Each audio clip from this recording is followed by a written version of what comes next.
This podcast contains offensive language. You have been warned, fuckers. Welcome to your doom!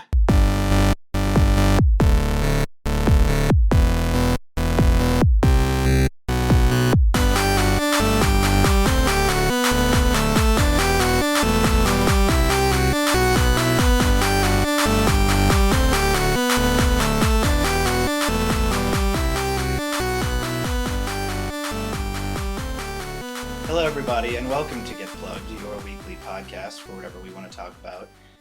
With me is Wesley Powell, Hello! Eric Osborne, Hey, people. and I'm John Benson. And we're missing the illustrious Sean Ferguson. He's moving floors at work.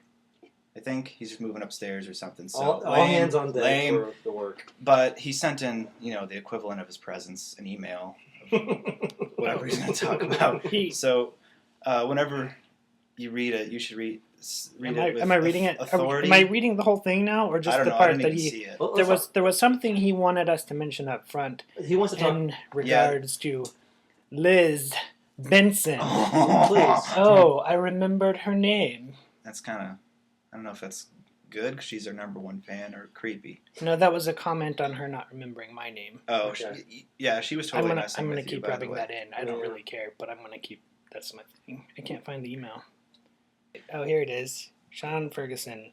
It starts out with the clever what, and then goes on to, Dear Eric, John, and Wesker, I am saddened by my utter lack of attendance tonight. But you know how it goes. Sometimes you gotta handle some shit. I know how that goes. Music. I hope you read this at the outset so that Liz will immediately know that I am loaded up. That I loaded up I Am Arrows. Excuse me. And I really enjoyed it. It reminds me a little of Maroon 5. Well played, Benson. Well played. We get that a lot. I'm currently all about explosions in the sky this week. Do you guys have anything else I should add?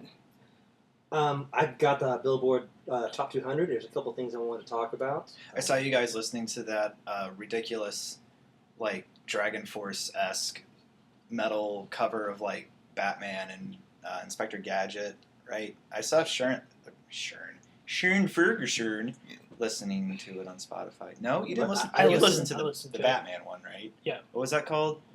Oh, yeah. I know what you're talking about. Yeah. Sweet. It was awesome. Yeah. It's very cool. It would help if We know the name of the actual band. Yeah. Well, while we're at it, I'll start off with some basic numbers, run the numbers real quick. The Billboard Top 4 or 5 records I'm going to talk about. Black Sabbath at their number 1 debut in North America.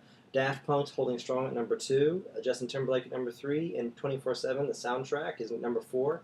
Next week is what's going to interest me the most, because if you guys listen to Kanye West at all, which I do. I mean, I heard the album. It was awful. It's an impressive display of dissonance from a hip-hop artist. This is his It's an Prince impressive moment. display of Dissonance. Yes. how It is abrasive. It's an abrasive sounding record. It's in utero. It's odd. It's very, very Doesn't strange. he have a song referring to himself as a god or something? I'm a god. The name of the record is Yeezus, and he does have a song called I Am a God. He is on his egomaniacal precipice, if you will.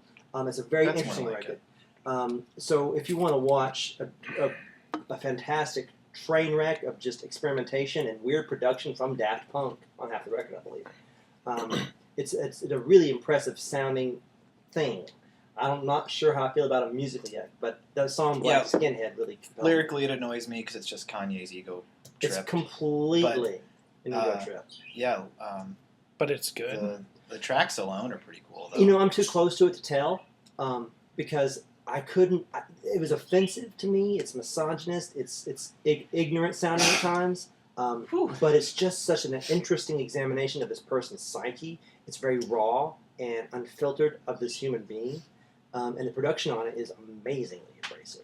But that's really what compelled me the most is the Daft Punk stuff on there. Amazingly aggressive production. Mm-hmm. Could you elaborate on what do you mean by that? It is it's so a lot of harsh. It's really sounds. harsh. It's really harsh. It's Like not. it's not slick sounding. It's like No. At it's times not it's R&B. deliberately rough. Not like out of time.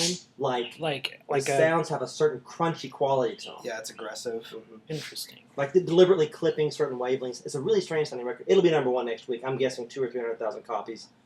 in the first day. For a week, it'll probably move $1.5 million. I mean, I don't mean to be dismissive about it, not at all, because like It's easy just to be his- dismissive his because ego trip. it is an ego trip. It's offensive at times. He has a song there called Black Skinhead that I mentioned before. It is just it's an impressive feat of production. Is that the and one where he's rawness. like the black community has become a new slave, or is that called? That's New Slave. Yeah, That's New Slaves. The track section Mhm, mhm. called New Slaves. Yeah. Yeah. It was, thought that it was was produced by interesting. Rick Rubin coming in at the 11th hour to really push Kanye to get this thing done on time. I like Rick Rubin. He's an interesting producer. I talked to a friend of mine who's an engineer in New York, and he and I have very similar feelings on Rick Rubin, where he goes into the studio and he doesn't tell him to do anything. He listens to music from the outside. He doesn't get involved with the actual mixing and production and writing of the music. He listens to it as a listener would, and then he comes in with his notes and says, correct it according to this. So some That people makes hate him sense. because he's not hands-on like a Brendan O'Brien, but from an outside perspective listener, he's really, really good. Well, that's who Linkin Park worked with for Menace to Midnight. That's where they made their big deviation. and I think they worked with him on what was after that? 1,000 Suns. Mhm. Yeah, he worked on both those records. That makes sense because Uh-huh. like they were really, really trying to have their own sound, like and experimenting. deviate from being an alt metal rap rock. Yeah, band. yeah. He does that. He does that kind of stuff a lot. He came in at a very similar time for the Red Hot Chili Peppers and produced Blood Sugar Sex Magic for them. He's got a long history of doing a lot of hip hop records. He brought guys like LL Cool J to the forefront, and he started Def Jam Records. Did he have anything to do with hanging with Mr. Cooper? No, Okay. but he's got an awesome beard. As far as producers go, he's got an awesome beard. Yeah, he's got like a big trucker beard. and he wears flip flops and suits. Yeah. So, the top 10 movies of the week. I know you guys are going to want to talk about some of these later. Monsters University came in at, I think, around 83 million. I think it's the second biggest opening in Pixar's history. World War Z came in at around 66 million. Man of Steel, that was had a 69% drop in, which isn't bad considering it's a 64% drop. It's bad in the sense that it was a $110 million film. It's dropped down to about 41 million. But it's good in the sense that worldwide it's pulled a ton of money. And so it's done great international numbers. But again, Yeah, it's so did number World War 3. Z. It's one of those rare weekends where you have 3 films in the top 10 that have grossed over $30 million each. The last time I can remember this was in 2004, when 5 films grossed over $20 million each. That was Garfield and Prisoner of Azkaban and Garfield. a lot of other stuff like that. I That can't believe film- Garfield did good. Bill It did Murray. remarkable numbers. Did you remarkable have any numbers. regrets? Maybe Garfield. Yeah. Don't worry. This is the end came in at number 4. Now You See Me at number 5. Fast and Furious, The Internship, Star Trek Into Darkness, and Iron Man 3 round out the top 10. I like how that Will Smith train wreck isn't even on the top of it. Not even in the top. When did Purge come out? I want to see that. Came out 2 weeks ago, and Oh, it you really debuted wanna at see that? number 1. I'm surprised it's not on the list. It dropped. Oh, I think number 7. I take it back. Okay. Number 7, Purge, and I think it did about 13 million. Well, look at the top 4. That's hard to compete No, with. yeah, Yeah. but I thought like It'd be in there But for a somewhere. movie that cost less than 10 million to make, it's pretty impressive. That's pulled down that much after Right. that. And that's pretty much the top 10. We're getting ready for next week when Roland Emmerich debuts his next disaster porn film, White House Down. He's blowing up the White House again. It's a and- porn film and he's blowing up. Disaster porn. You know the WhiteHouse.com used to be a porn site? Yep. I think it was .com. The .gov is the actual government Yeah. website. I think the government finally bought that domain name. They did buy it off them. Yeah. But for the longest Tax time. dollars well spent. All right, kids, go to www.whitehouse.com. Oh, no! No! Mommy, what's that? So I saw you guys, like everyone listening to the Last of Us soundtrack, Oh. and I was like, I usually have a policy with movies and games that like I see it or I play through it before I listen to I it or forgot whatever. about But that. then like everyone was listening to it, Who so all was listening to it? you, Liz, I think Sean gave it a listen. I'm not sure, but What are you talking about? it was just blowing up my activity. I feed, was, the soundtrack to The Last yeah. of Us. I It's know. awesome. I was It's really, telling really people on impressive. Spotify to listen to it, but I don't think I I know was I like, this- suggested it to you. This guy is so good, the composer. So I looked him up, and he's done a bunch of movies. I was going to ask if you've done a lot of other He's got soundtrack. a very strong background Yeah. coming into it. I was on the soundtrack kick lately. I've been listening to Hans Zimmer's composition of Superman. I listened to the Game of Thrones theme, and that soundtrack's really good. And then this Last of Us got a really good soundtrack as well. Dang it! And that's a great segue no. into video games too. video games. Top 10 selling video games in North America: Last of Us, Animal Crossing, Far Cry 3, still selling. Minecraft, of course, just crossed 11 million units on the Xbox 360. Call of Duty, That's of course. so weird. Assassin's Creed 3, Tomb Raider, Just Dance, and Jack and Daxter Collection on PS3, rounding out the top 10. I'll be getting that on Vita. I mean, Here's what's really interesting, though. This is the reason I bring up video game sales stats today. You guys get a kick out of this. PS4, already the second best-selling video game product of 2013. have any of you pre-ordered one yet? Not yet, because I don't have a release date on it.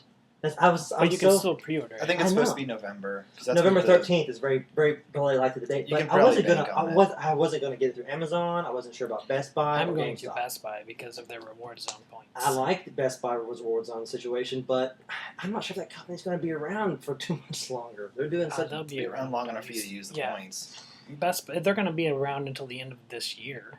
Fiscal year, Yeah. probably February of next And year at least. it'll be out by November. I mean, look at companies that are actually in the hole, like Sears and JCPenney's kind of Barnes getting Noble's sucked towards Going that away black next hole. month, looks like. What? Yep. As soon as next month? Wow. All of them? Just to give you an idea statistically of Barnes Noble, while we're still talking sales numbers, Barnes Noble in the 2012 fiscal year, 2011 fiscal year, grossed about $110 billion, and I think this year it's grossed 10.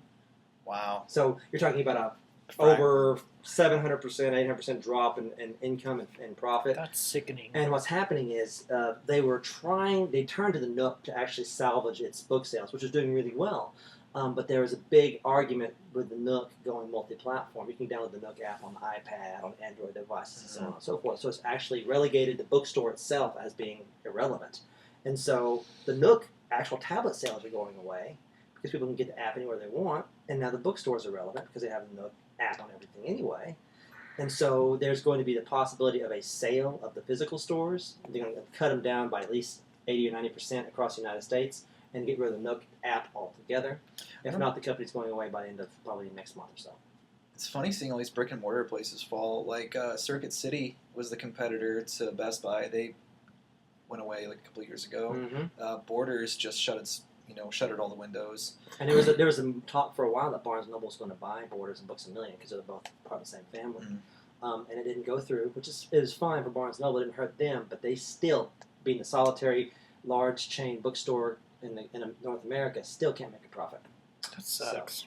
It is suck. It's a bummer. I like bookstores, but people aren't using them. And the Nook has not been a good, profitable device for them thus far. wait till it comes out on Audible. Yeah, well, it's not. Read it to me. But the PS4 being the second best-selling video game product of 2013, when it hasn't got a release date yet, is interesting. But the Xbox One is number 7 of the year. It's a pretty disparaging difference. Did you hear about just moments before the PS4 conference? They cut the camera from the package so they could cut it down Yep. $100. Yeah, And it was smart. It was smart because it'll work. Wes and I were talking about this earlier. Xbox is doing the Kinect as a pack-in as completely necessary to the sale of the product itself. Which again, I can totally respect that as well. But if anything, Microsoft has taught anybody that price point is super important. If you recall, there's a version of the Xbox SKU that doesn't even come with a hard drive. They did everything they could to get that device under the $350 mark when it came out 7 or 8 years ago. They were super, super adamant about that. That's, of course, adjusted for inflation. And with Sony taking the position of keeping it under $400, they're following that same model. Get the price point low. People will buy the parts later if you support them. and They'll buy the hard drives, they'll buy the controllers. well, you know that was like a very, very last minute decision too. Absolutely. Like they were they had them initially had packaged in and stuff. So. And they said that only a handful of their retail partners even knew about them pulling that from the SKU. And they Yeah, they're very didn't quiet about announce the price. They just told them to tell Mhm. that. They So you read weren't- that IGN article? Mhm. Yeah, I thought it was a good point though that by forcing the consumer to have the Kinect, it will encourage developers to really Yeah, to use take it. advantage and explore that Yeah. as a new way to interact with games. Mm-hmm. But with Sony, they might as well kick that innovation to the curb because someone's going to have to buy it. It'll be On the it'll be other dead of hand, arrival. On the other hand, I kind of like that Sony is giving me that option and not forcing that Mhm. extra $50 or $100. It's $60 on bucks. me. It's $60 camera. But Plus, it kind of feels like you're just jumping on the bandwagon. I mean, You don't Like- have to do motion sensitivity. Plus, I have Move and I have PlayStation Eye. I have all that stuff already, and I never Yep. use it. It's So I'm kind underutilized. of glad that they're not. If you're not But going to again, it was an external, like, additional. So was the purchase you made. Kinect. So was the Kinect, and they've actually done a great job. Microsoft, to their credit, has done an excellent job of integrating it into its interface, into its game collection. It's done a great job of integrating it as a necessary attachment to your entertainment experience in the living room. Yeah. So you can blame You- Sony for that. Like that, I mean, they should have supported it. If they better, wanted it to work, they would have supported it. but if they they didn't, wanted to. and so that's where they are now. So I don't really care. I don't feel like I'm missing out on anything. Like I don't think you are either. And I have both a Move and a Kinect. if I want They're one, fine. I'll go buy one later. It's not to me. It's not a big deal Until it's there's that a- initial price point that's going to get people in. So You guys probably remember on all of the Xbox 360 retail boxes, there were the icon on the front of the box that said "Better with Kinect,"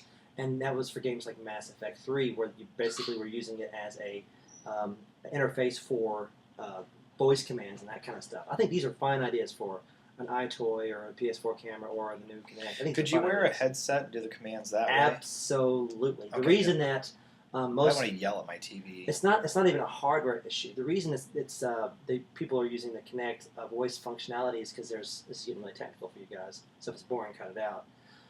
There's I'm listening. a firmware built into the hardware of the camera that takes a lot of the load of the processing off of the computer itself. So it'll do your voice commands and interpret them and just send that data to the disk or to whatever it is in the computer, the system You're itself. talking about the new Kinect or the current one? Any of them. And Cool. Kinect does that too. And so that's why there's a lot less voice command stuff on the Sony side of things, because Better Connect on Mass Effect 3, you give a command, the Kinect interprets that data and sends it as raw information to the hard drive. With Mass Effect 3 for the PlayStation 3, the developer of Mass Effect 3, they would have to write software to interpret your voice commands. Oh. So that's one of the reasons you're not seeing a lot of VO or voice input from the Sony side of things, because they don't have hardware that has it built in as a firmware interpreter for voice commands. And I think that's probably something that is definitely built into the PS4 camera. I'm sure of it. I'm positive. But outside of, there's nothing really that's been shown to me software-wise or interface-wise on either Kinect or Sony's side that really, really compels me about the new camera. At this point, I'm just curious. Oh, yeah. Because it's being bundled with it, so developers will be like, it has this thing, everyone owns it, so And for me, this is They something have that a reason. Microsoft is to their credit. When they bought Skype, they were buying more than just an interface company for communicating internationally. What they were buying was a boatload of customers, the same way somebody would be buying AT&T or Verizon, that used their computer as a telecommunications device. It was a really smart purchase on Microsoft's part.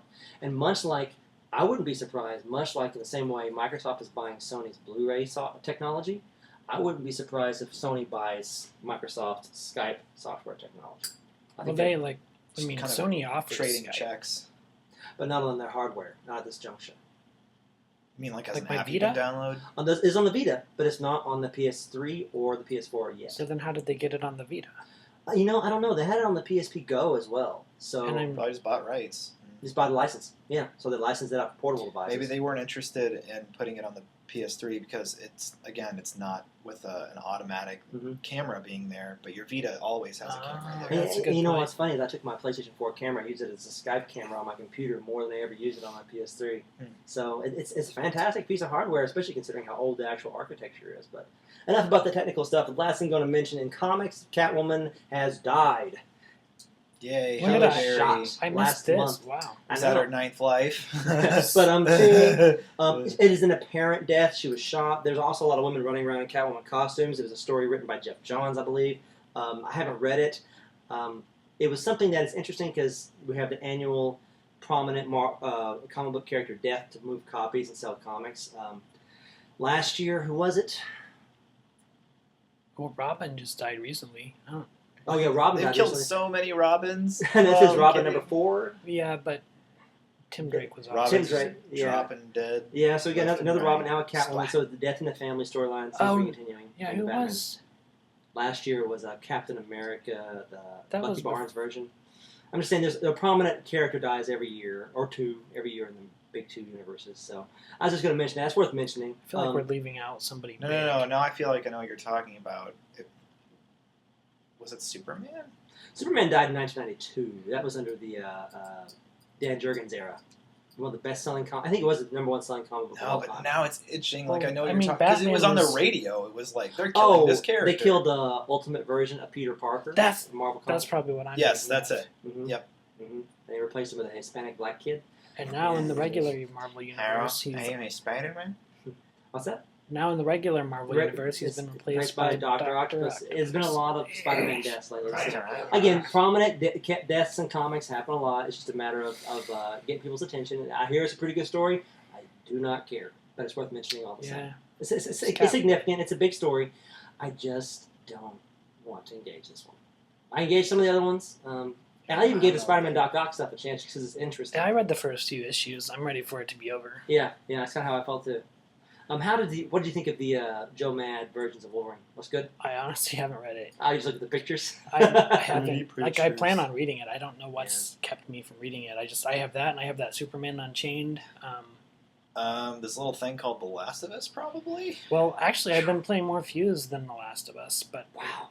I mean, Did I you finished finish The The Last of Last- Us, yes. But are we going on? Are we going to talk Last about? thing I'm going to mention is Hotline Miami came out. I played a little bit on the Vita. I've had a heck of a good time with it. It's super 8-bit looking, and it's really, really violent. It's my first exposure to it. It's been on Steam for about a year now. It was contender for Game of the Year on Steam and PC, but it's a $10 download on the PlayStation Network, available on the There's- Vita and PS3. There's also while we're on video games and before we go on to The Last of Us, Mhm. yeah, I've been playing a few games. When I was on the cruise, I actually before I left, I downloaded Mutant Blobs Attack. Oh, yeah, which is from Dreambox- Halfbricks. Not Dreambox Dreambox, yeah. Studios. downloaded Um, Mutant Blobs, man. They're the guys that did Guacamelee, and that game's a lot of fun, and I love the art I've style. almost finished Guacamelee, actually. I don't know why I haven't finished that. I'm right at the end, and I'm like, Me I want to too. go back and do stuff before that I cat finish boss it. is hard. He's Oh, difficult. Javier or Yeah. yeah. So that game is a lot of fun. I also just downloaded Limbo last night. Apparently, I didn't realize it was free if you purchased the PlayStation version. Like I already I had didn't know Limbo. that either. Like I don't know that So they made it's it like the public. Wipeout Yeah, 2063 thing. I guess it supports cross-buy. So if you Yeah. have a Vita and you have Limbo on PlayStation, go ahead and download Limbo for your Vita. It's awesome. Mhm. Also, there's a game that I really want to play and I'm pretty excited about. And it came out on Tuesday, and it's called Murasama Rebirth. Muramasa Rebirth. Muramasa. Yeah, it's Mura- really pretty Mura- from yeah. Vanillaware. I pronounced that wrong, I guess, but that game looks Beautiful. awesome. Mhm. And I've been hearing things about it being like the most beautiful game on the Vita. Mhm. I don't think that's true. It's a pretty game. If Vanillaware you- is known for doing really high It is. art It is a on very stuff. pretty hand-drawn game, and it looks very cool. But 2D action platform. It came out on the Wii in 2009, if I remember correctly. I remember when it came out. I don't think it was that. It may have been, but I don't think it was that long ago. Maybe it's probably 2010? like 10 or 11. It's at least a couple years old. Yeah, I'm it's sure like- it's at least that Because I old. remember seeing it. I was like, man, I kind of want to play that. I wish I had a Wii. Now it's out, but it's like $34, which was kind of surprising. But the game that I think is more beautiful than that is, can you guess? On Vita. On Vita, probably the Rayman Legends. Yeah, Origins. Origins, yeah. Rayman's a beautiful that game. game. Gorgeous game.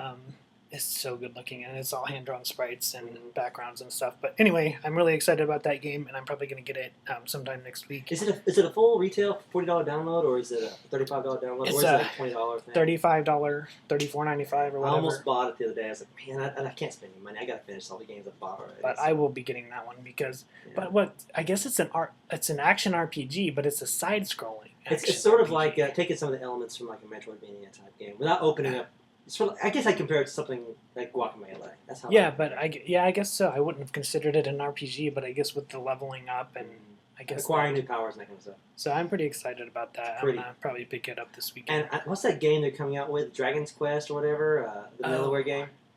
Ooh, I don't know. Oh, it's beautiful. I mean, it's the characters are oversexed, beautifully drawn, but way oversexed. Oh, I know what you're talking about. Oh man, the game looks like a blast. It looks like Hmm. so much fun. It's another action RPG beat 'em up, kind of like a Final Fight style RPG game. Very similar art style to Muramasa. Really? Very similar. Hmm. Beautiful game. I think it's going to be. I don't think it's going to be a cross by PS3 Vita, but it is going to be on both PS3 and Vita. So, Okay, cool. Yeah, I'll check that and out. that comes out in a month. Cool. Very cool. Last of Us. Thoughts? Before you guys go on to talk about something I really don't have anything to say about. I was gonna keep it very brief. I don't got want to spoil anything. I got the final expansion to Borderlands 2. and- Oh yeah, talk about Oh, it. it's so funny. I It just is started funny? playing. It came out yesterday, so. Do you have all 5 characters? Yeah, I mean, I got the season pass, so Okay. I mean, I have everything. Yeah. But it's one big spoof on the fantasy. Genre? Yeah, it makes fun of Game of Thrones, World of Warcraft, Dungeons and Dragons, Skyrim, and probably way more. But that's just what I've seen it make fun of so far. And it's like the premise is the characters of the game are playing Dungeons and Dragons, and then your character is like their character that they're playing with in their This is game. getting So it ultra has meta now. yeah, it's very very very meta. So like giant dice will just fall from the sky and crush people. Okay, so this is like you're actually part of the board game kind of thing. Yeah, How funny. and then like That's the environment very will change fourth wall. because like you'll go to like the Forest of Tranquility and there's rainbows and stuff, and they're like, that's a dumb name. And Tina's like, oh, all right, the Forest of Devouring Trees. And all the leaves fall off the trees. The sky goes dark. A noose falls down from a tree and a guy just gets hung. Like right in front of you, and it all just changes in a second. Yeah. Oh, Well- the game is hilarious to begin with, but I think this is the best expansion pack they've done. That developer's done such a remarkable job of injecting humor into a series that it's the genre of the first-person shooters got so damn serious. Yeah. It's great for a developer like them, Gearbox, to actually inject humor and get people engaged in the multiplayer aspects of it so effectively. I really can't think of someone that's made me like enjoy a game that's goofy like that since like Banjo-Tooie and Yeah, so like stuff- Rare games. Yeah, Uh, when Rare is at their best. Yeah. Yeah, that's like Ratchet too. Like that's the humor in that game is It's really sharp It's humor. It's mostly written well. yeah. Insomniac games are usually typically pretty. And if you like games with humor, you got to give at least a look at the trailers for Deadpool from Activision. Nolan North did all the Yeah. VO for that one, and he's really really funny. A lot of the stuff you can tell is improv, off the cuff type dialogue. If you're a Marvel Universe fan, if you're interested in that kind of stuff, it looks really funny. I can't speak to it with any accuracy to the gameplay. It looks a lot like that Wolverine game that came out about 4 years ago. Which wasn't that reviewed pretty well? I mean, it was not. It was. Not really high. It was a scores, 7. but it was like I think Metacritic in around the 60s and 70s, so it was a decent game, but it wasn't brilliant. I don't know how Deadpool's Metacriticing right now, so to speak. yeah, I'm mostly like the only reason I'm excited at all for that is because of Nolan North, He's awesome.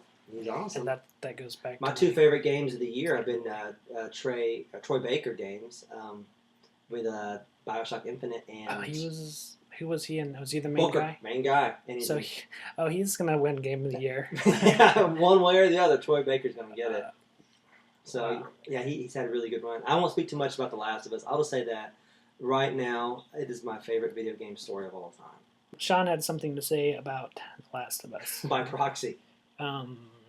Not to be left out, but okay, I'm just gonna read it.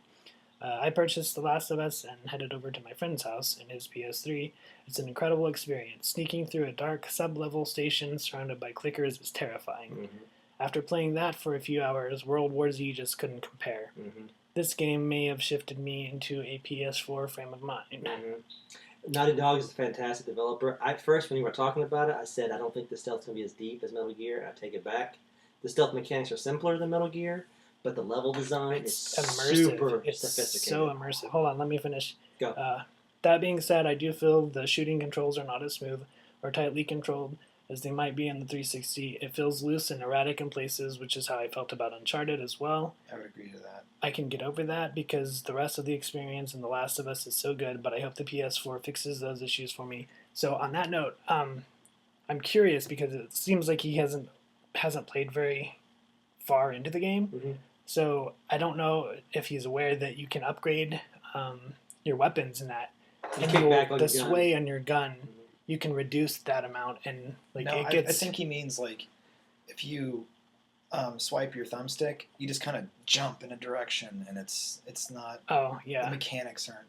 Very I The- feel like the the, shooting mechanics got worse in Uncharted 3, and they're using the same engine as they are in Uncharted 3, whereas I felt like Uncharted 2 had better mechanics. Mhm. That's my opinion, at least with the shooting. Well, I you know, always had and an you're not the issue only with one who that. thinks that. They actually did a patch where you could implement Uncharted 2's shooting mechanics into Uncharted 3. They were more similar, but they were so little. But different. I think it's indicative of the developer conceding the point that their shooting mechanics aren't as fluid as a game And like Gears of War. that's the one complaint that most people have Mhm. with that series, the Uncharted which series. is a lot of heavy shooting game, so they should have it ironed out. But So- I would also concede that look at the engines for Uncharted 3 visually versus the developed graphics for Last of Us, and it's a pretty big step up. Oh, it is. It totally is.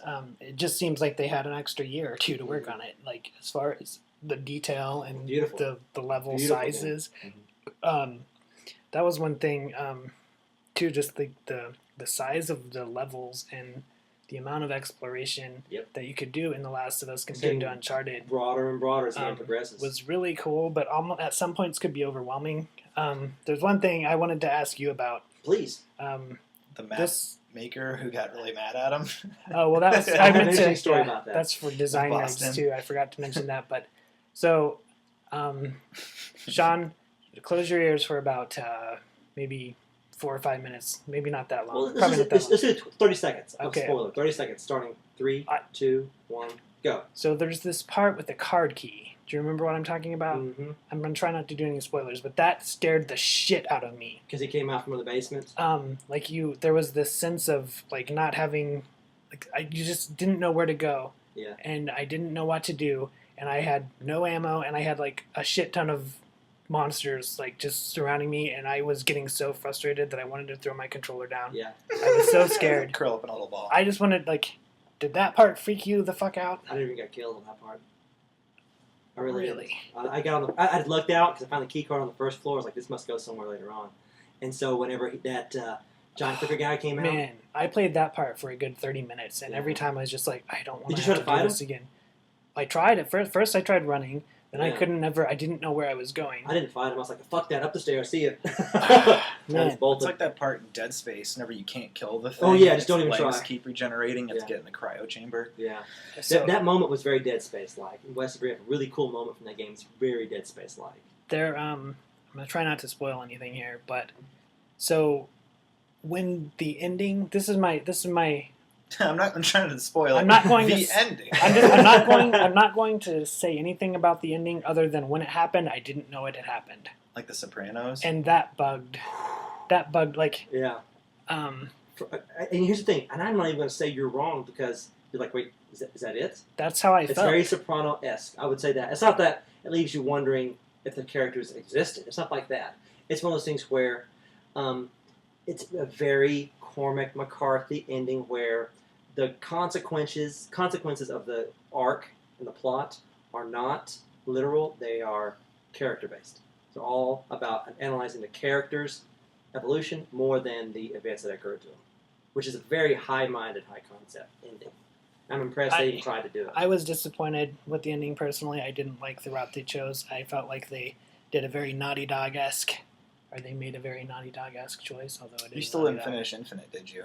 No, Yeah, you really need to. I'm not going They to. talk about at this endings point. Before you start talking about game endings. Yeah. It just Great ending too. Oh man, those are two games that are they're black and white in the sense that the endings of those two games couldn't be any further apart because one of them I is would assume literally so. about consequences. Oh well, I know. This one's about character.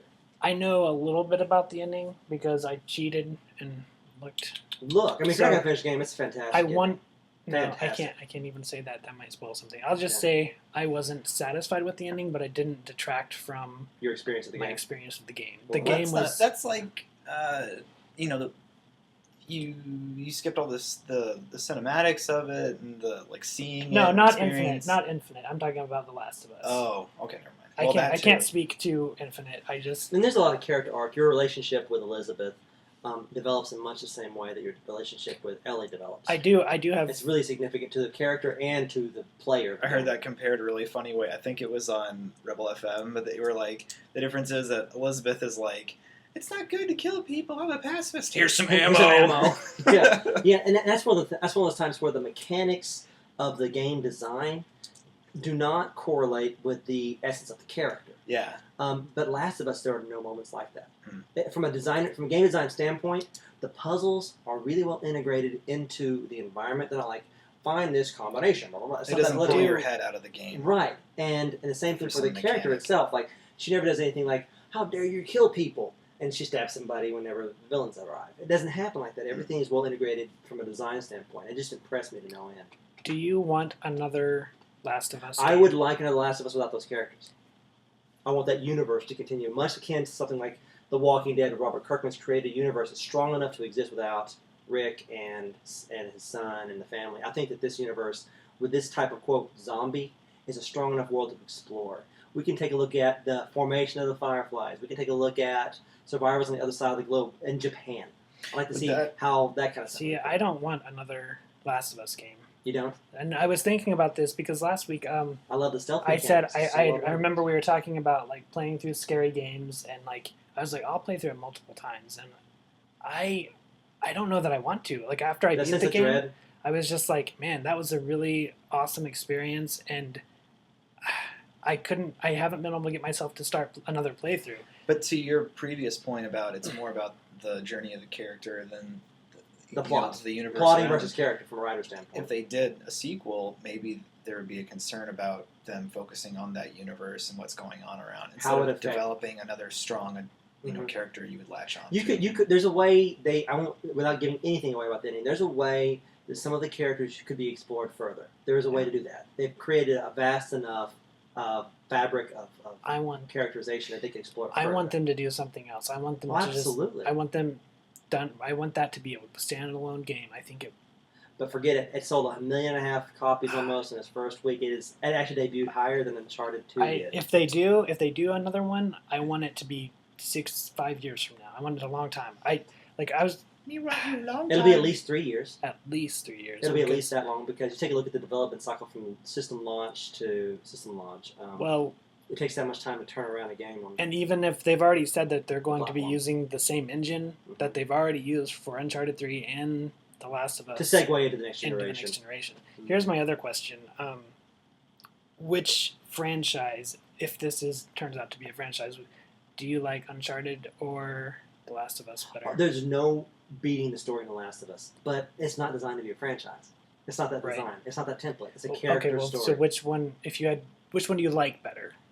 The Last of Us is the best game I've ever played in this generation. See, I do think The Last of Us has a much better story, and it works better as like a narrative gameplay. Like And there's no But- point where the technical structure of the game interferes with can't- the characters. I said, I don't want to go back and play that game. Whereas Uncharted, I played through those games 10 or 11 times. Because you get to each. be Indiana Jones, and it's And awesome. I can't. I still Yeah. like Uncharted 2 is still my favorite game of all. Like as good as The Last of Us is, Mhm. it's It's- stressful to it's play. not for everybody. It's such a good game. But I was it's- so pleased with how the game turned out that I had Mike Trepp come by today, a buddy of mine. Came out, he played it, and he goes, I'm fucking stressed out right now. Yeah. I'm like, I'm not. I never got stressed at all, and here's the thing, and this is going to sound probably stupid to you guys. Stealth games are my game. That's how I play every game. I'm the sniper, I'm the sneaky one, Yeah. And so when I fell into this game, no stress at all. But Lilia had to leave the room. Well, did because you she got worked feel up. like a predator rather than a Absolutely. the victim? I felt Oh, like yeah. a You were on the hunter. hunt. Right. Yeah. There's a moment in this game, and this is not a spoiler, but this is a fantastic moment in this game where the protagonist becomes Ellie for a spell, and she has to literally hunt a deer. And in this moment, That was cool. it was probably one of the most brilliant moments I've ever seen in a game, or piece of media art ever. It teaches you patience because if you hit the deer, not only does it not go down like in real life, if you've ever hunted before, you have to trail this animal's blood trail and foot tracks in the snow, and they dissipate over time. So you've got to find this animal and hit it again to drop it. And not only that, if you creep up too loudly, or you make a mistake, or you're too noisy in your approach, it will flee and you have to start all over, just like a real hunt. And it teaches you patience right before you're going to need every ounce of that patience to take on a lot of very violent creatures. Yeah, it's like a very, very clever It's- tutorial. Again, it's such a beautiful tutorial that is so well integrated into the world that it becomes a tale That of sounds like survival. sniper training. It does, in a sense, but it's about teaching you how to be a hunter, and a hunter uses patience and intelligence and wisdom as opposed to bullet the storm, run into their, Running gun. Yeah. nothing like it at all. I've never seen anything like that in a game. The closest comparison I would say would be those mundane moments in Red Dead Redemption where you're rounding up cattle with your son. to where it's teaching you how to do the mechanics of a game, but it's seemingly mundane because this is a survival technique. Those are like my favorite moments in games. Whenever they throw something like that at you. Yeah. Yeah, and that was the moment where it really reminded me of Red Dead Redemption because it's like You played it's that? about character. Oh yeah. Fantastic game. One of my favorite games that of was generation. that was one game that everybody once they got to Mexico They stopped playing. I stopped playing that game for about a year probably Mhm. before I came back to it. Was And it then the when I zombie pack did- that brought you in? Yeah. Yeah. Well, even then, I started awesome. playing it for a while, but I never started playing the campaign I need to again. pick that back up. But I finished that game, and after I finished it, I was like, "This is one of the best." That's got a good games ending, I've too. ever played. Oh my, Yeah. yeah, Mm-hmm. it is so good. Yeah, I'm really impressed with like this generation has been able to do storytelling in a Yeah. way that makes you care about characters. Like it's changed the way games are presented and This developed. I think we've gotten. Here's my flagrant statement of the week. This has been the best generation for games, and I don't have any qualms against saying that at all. We've had 3 platforms survive the entire generation. We've had multiple types of interfaces for games with motion control and buttons and first person and third person. We've had multiple interfaces for gaming, Mhm. and the quality has been so high that middle tier games like what's the Darksiders and the Army of Two, games that are really well produced and well high quality, can't survive because there's too many good games in their way. There has been so many good games the last 7 or 8 years that medium games can't survive. You can't say that about the Super NES or Genesis generation. You can't say that about the Nintendo generation, 8-bit. This has been the best generation of games I've ever seen. I think it's been the best generation and will continue to be for like the point I'm at in life because Yeah. like 64 was perfect for me at the time. It was such a great interface. For Yeah, how were that's you, the right 11, age. 11 years old when it came out? And I was No, younger. You were 9. I was like 15, 16 at least when Zelda 8. Ocarina of Time came out.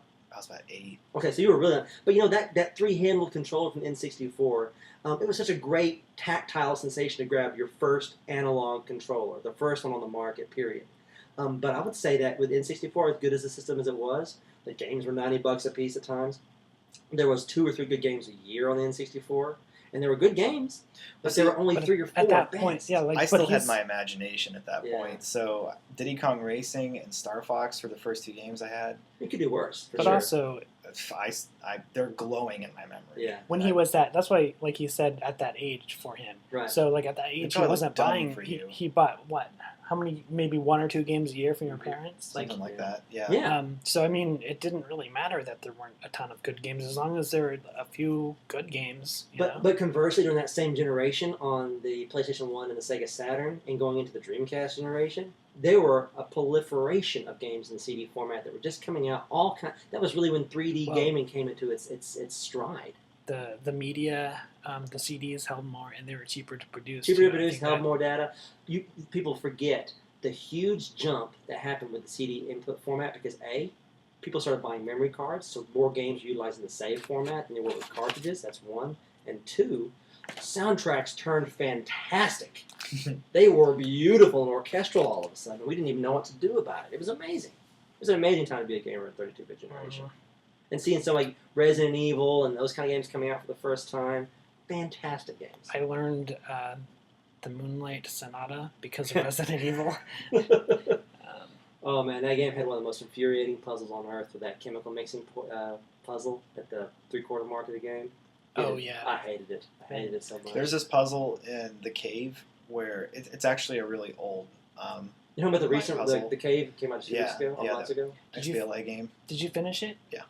Well, not with all the characters, but I mean, I went through it with 3 of them. Cool. But there's this puzzle where you have to. It's a scale, and one demands like 9 gallons of water, and the other demands 3, and you have 2 buckets. One of them has like 4 gallons. Math capability. puzzle. It's a math puzzle. Yeah. So I sat out on my porch for a good hour writing out all the variables. I know, That right? It was great, and I didn't. There's a sign next to the puzzle. It's like, if you're patient, you'll figure it out. For those who don't have patience, go to this web address, and it tells you how to do it.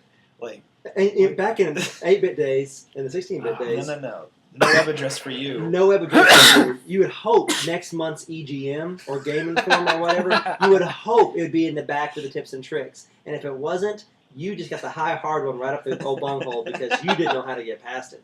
And not only that, you didn't have a save to get back to that point. You had to play 8 hours just to get there again.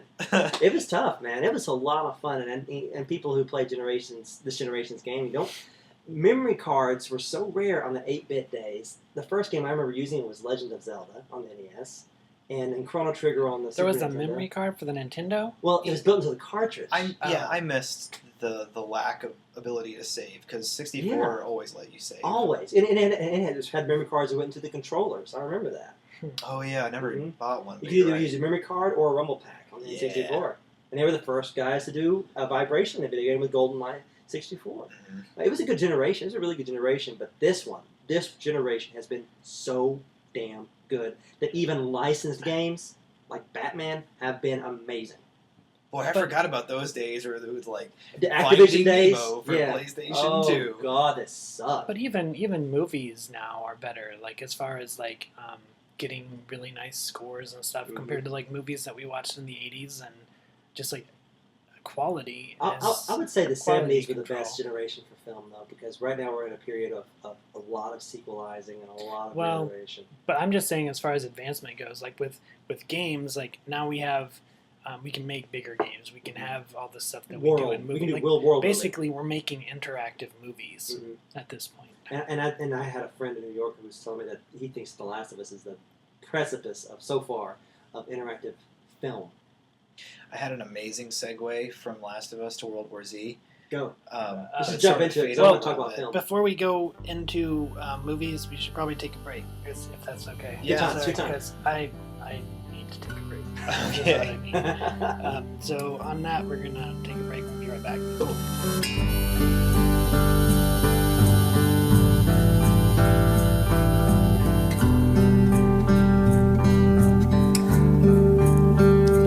If the universe is expanding, everything from everything is there. Little wonder that we two should rocket further from each other. I'll watch your glint flicker off away, and now it's faded into the distance, made further by my own movement. Welcome back, everybody. John was getting ready to give a quick parlay into his interpretation of World War Z. I have yet to see it, so we're going to try to keep this as spoiler-free as we can. No, it was just a comparison between. Okay, we were talking about The Last of Us. Makes you care about these characters, and it focuses more on them than the universe, right? So they could not have done a worse job with caring about the character for World War Z. And there's talk of them making 2 more now, making a trilogy out of it. Yep. Because it's doing pretty well. It's the highest-grossing opening weekend in the history of Brad Pitt's career. Yeah. So I want to see more of that universe, but I could not care less about.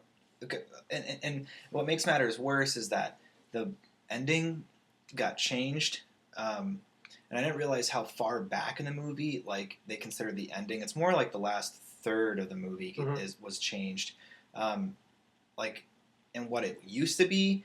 It makes me just even more mad because it sounded like it was gonna have a way better, more epic scene. They actually shot the the care ending. about the characters in the trailers, which doesn't spoil anything. But he talks. Brad Pitt's like, if I wanted to get into Russia, how'd I do that? He never goes to Russia in the finished version. So yeah, that was it. Just that universe.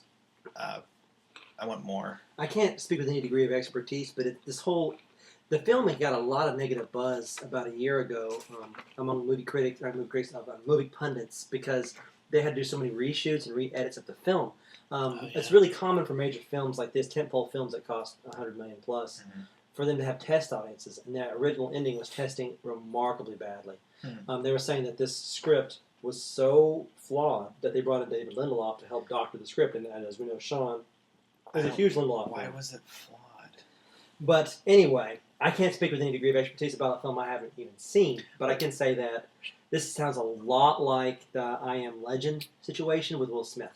No, not to that degree. The I'm Legend thing was just a quick change of the ending 10 minutes or so. Mhm. But like, it's funny because who plays Jack Shepherd? Something Fox. Matthew Fox. Oh yeah. He's in it for like maybe 10 seconds, and you barely see his face. It's like, is that Matthew Fox? I can't. No, that's That's him. Jack But- from Lost. Yeah. I was like, that's Jack Oh. from Lost. And then he was gone, and that was it. But it turns out his character had way more significance in the earlier right of the script. Yeah. So like he was in it, he had much more screen time and significance. But then their cut just made him like this guy on the runway of this aircraft carrier, and he's like, "Get in the airplane, ma'am." My- And that was it. My That makes favorite me- weird cameo in a film ever was Cheech in Ghostbusters 2. Yeah, you guys don't even Sorry. remember that shit. No. Speaking of characters Someone out there's laughing. getting cut from movies, but I have to go back to The Last of Us in just a Please. second. Please. Not The Last of Us, World War Z. For But- Sean. For Sean. Sean has some stuff to say.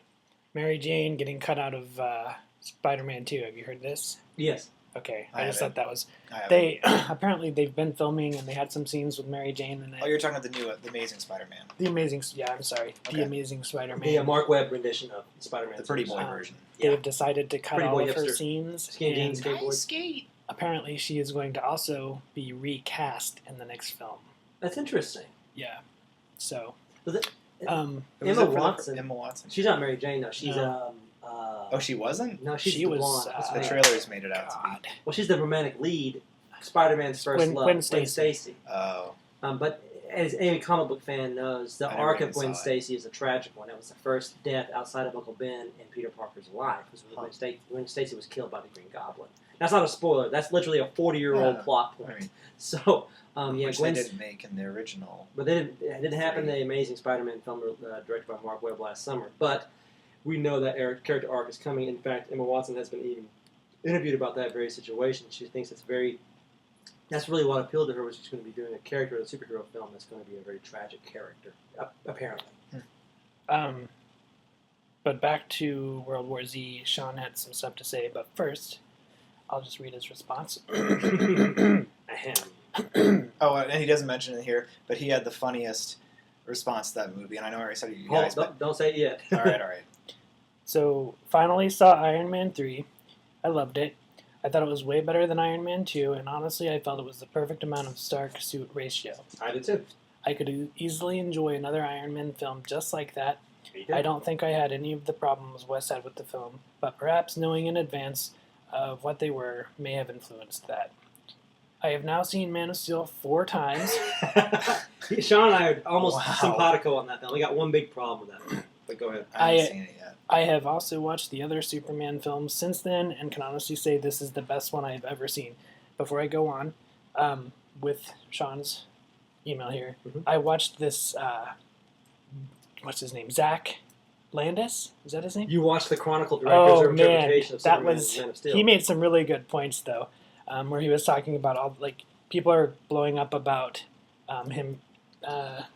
Never mind, that's a big spoiler. No, we can say this. This is not a huge spoiler. We're not talking about the death or the life of any of the characters. We can talk about the destruction of cities being the primary theme Yeah. of all these summer blockbusters. Yeah. It's a very, And- very prevalent theme. You've seen it in Man of Steel, Avengers, Transformers, Mhm. Star Trek. The list goes on and on. And Jonathan Landis had a great point saying that Hey, we like seeing our normal society being Zach. wrecked. Landis. Zach John, Landis, John yeah, is his his dad. father. I apologize. That's why we Zach love Landis talking made the about point that he technologies. goes, It's true. the point of a hero is not to defeat the bad guy. The point of the hero is to protect the little man. And we've gotten obsessed with this violent interpretation of our quote heroes, and they're not really heroes anymore. They're rock stars. I just like looking at big buildings and being like, I want to Well, see that's that why crash. people are doing it because that sells. Oh yeah, the disaster Explosions Sounds like a sell. terrorist thing. You Back can't- in was it I'm 90? not a terrorist.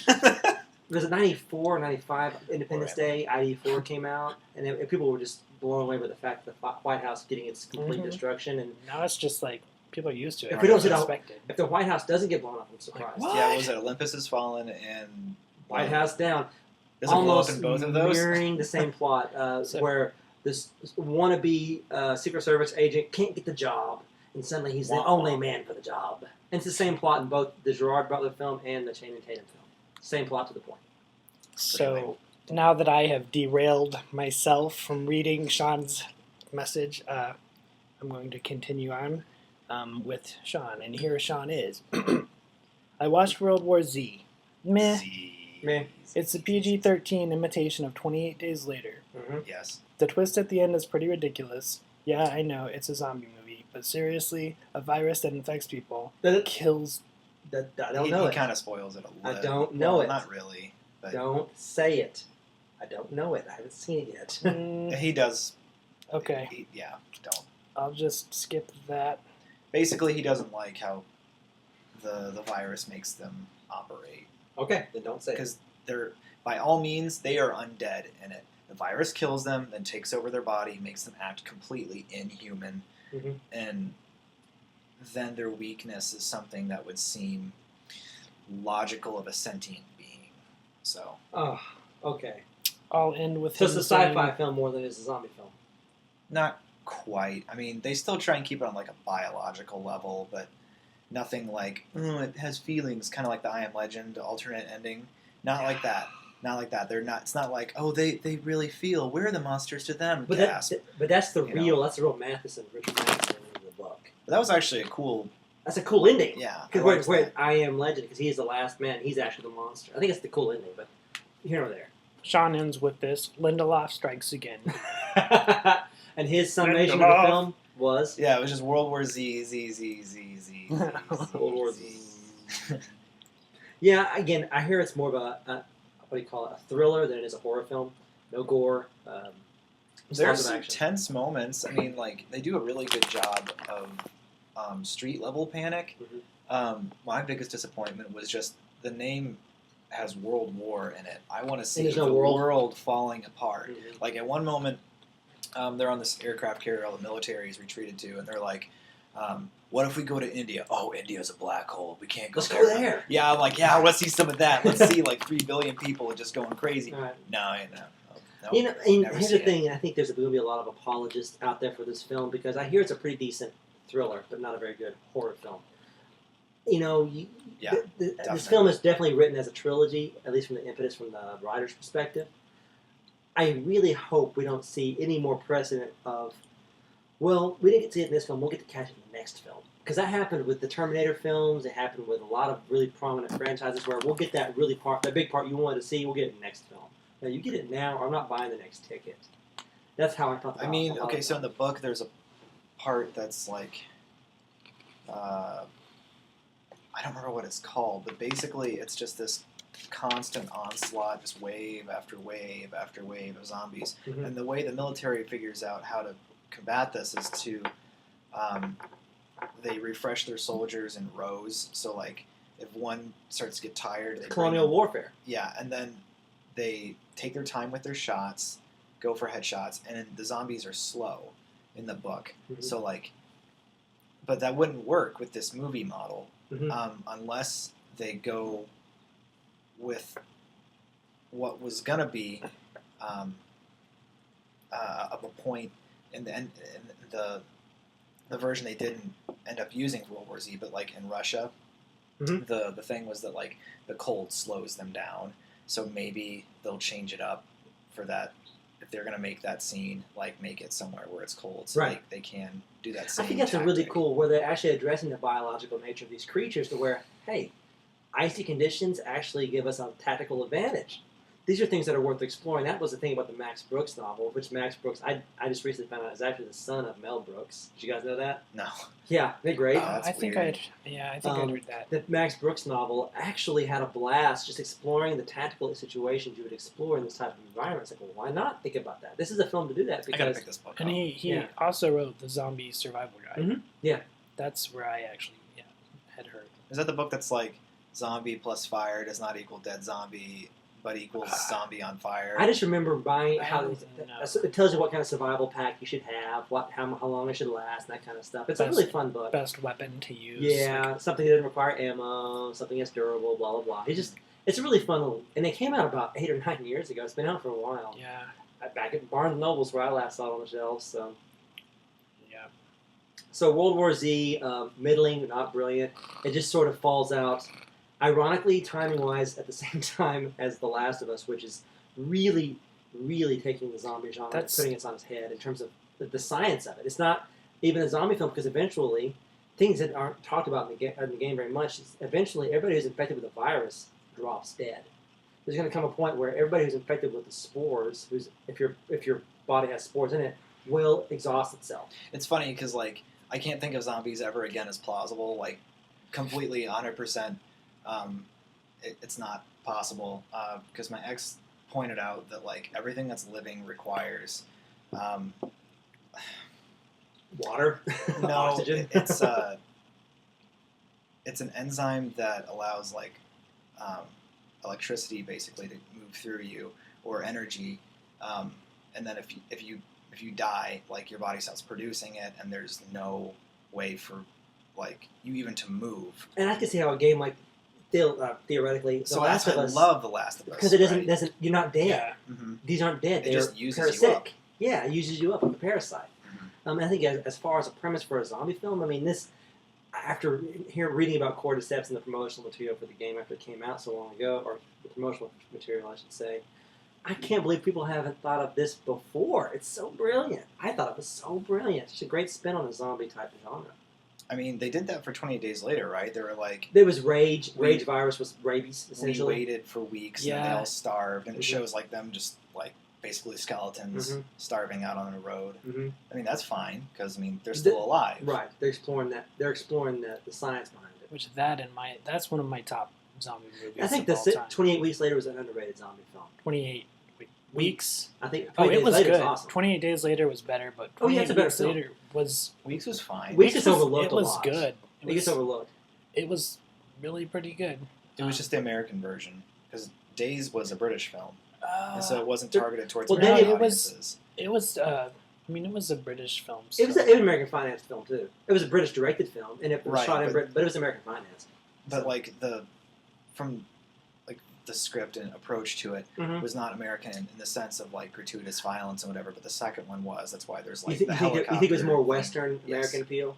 Well, I mean, I'm not coming up with that. It's not my No, that's theory. fine. Like I read. That makes I argued about sense that a in while hindsight. ago. But it was a Spanish director who directed it, right? It was somebody who worked Guillermo really del closely with Toro. Danny I don't Boyle. It was It's like- one of his pupils, so to speak. But it was a Yeah. Spanish director. It wasn't an American. Yeah, I don't remember who it was for sure. Well, I'll take But a I look. know Boyle was pretty heavily involved. Well, he was the main producer, and he actually helped produce the script.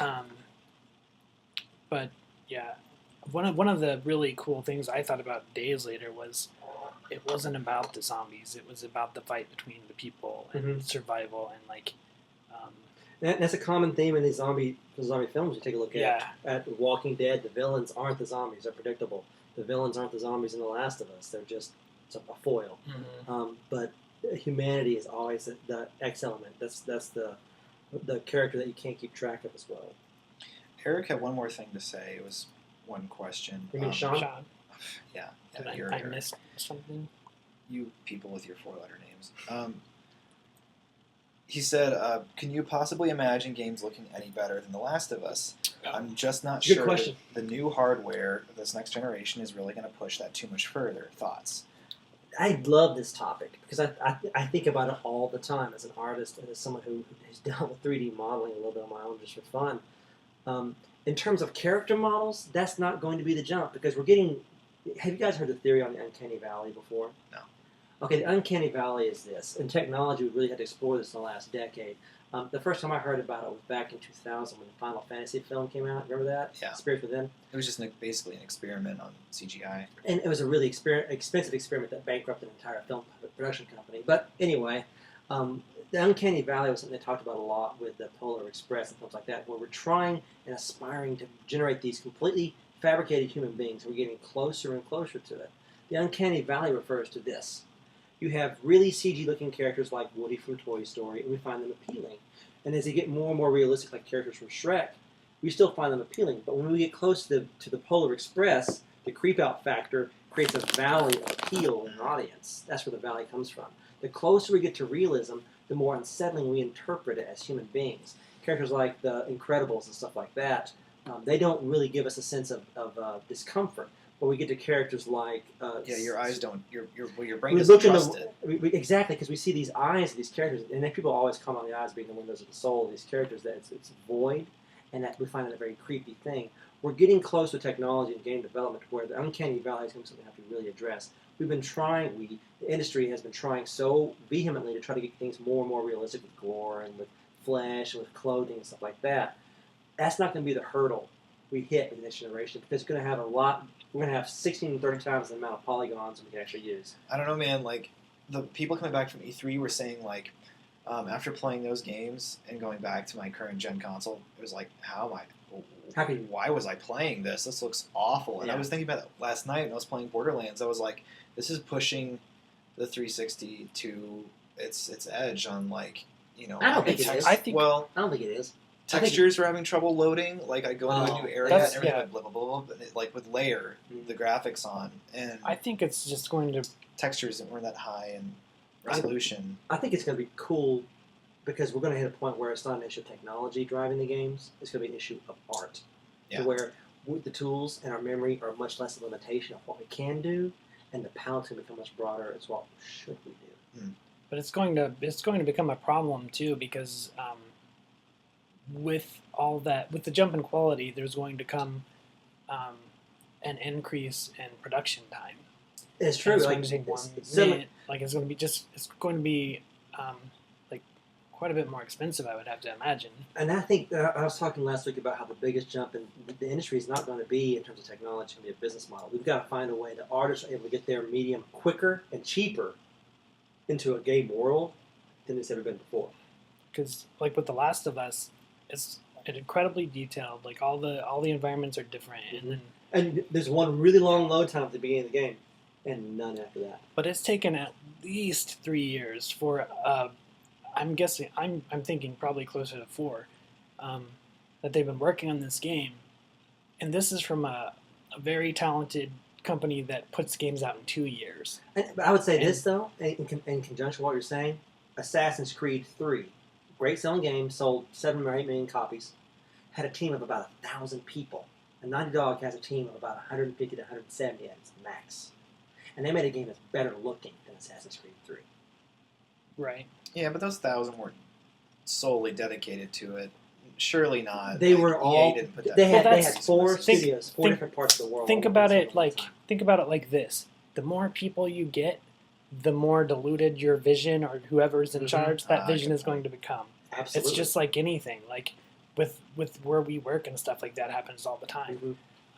I won't mention their name, but Doesn't I mean, matter. It's just like when the more cooks you have in the cooks kitchen. in the kitchen. Yeah. It's just And so I think that the whole I think idea that nails that it. we're gonna need more artists to develop our textures for a game. We're gonna need more 3D modelers. I think that's not gonna happen. I think the world's gonna get bigger, but the way we develop these environments, these worlds, these art, these resources is going to get faster and more efficient in terms of development of games. I know some people that are in the 3D modeling world that they geek out on the most mundane stuff. And we need those people. We really do because they push technology forward. But the guys that geek out on the tech side of it don't drive the industry. It's the artists that drive the industry, the people with vision, because the tech guys are going to get caught up in the minutia of the particle effects. I don't give a shit about the particle effects in The Last of Us, but I do care about the atmosphere. That takes an artist to recognize that. the particle effects I know. affect the atmosphere. But that's the consumer's perspective versus the technician's perspective. And the consumer looks at the art of it, and the technician looks at the minutia of it. I like those tech demos they do though at the conferences, whatever. They're like, look at this old man's face. Yeah, Look at like his jowls move whenever he. What was moves his the head the left to Dark right. Wizard The one? Wizard, or- the PS4 demonstration. Like from- that's cool. Like Yeah. showing what a system cool. can do. Because I'm a graphics. But would you junkie. buy a system for that? Yeah. For a demo of technology? If it can Well- push graphics that hard. No. If that's all Yeah. I saw, of course I wouldn't buy it. But I want to know what it's capable of. Right. Like so, I remember the Rubber Ducky demo. Well, for I the remember PS3. hearing people say that.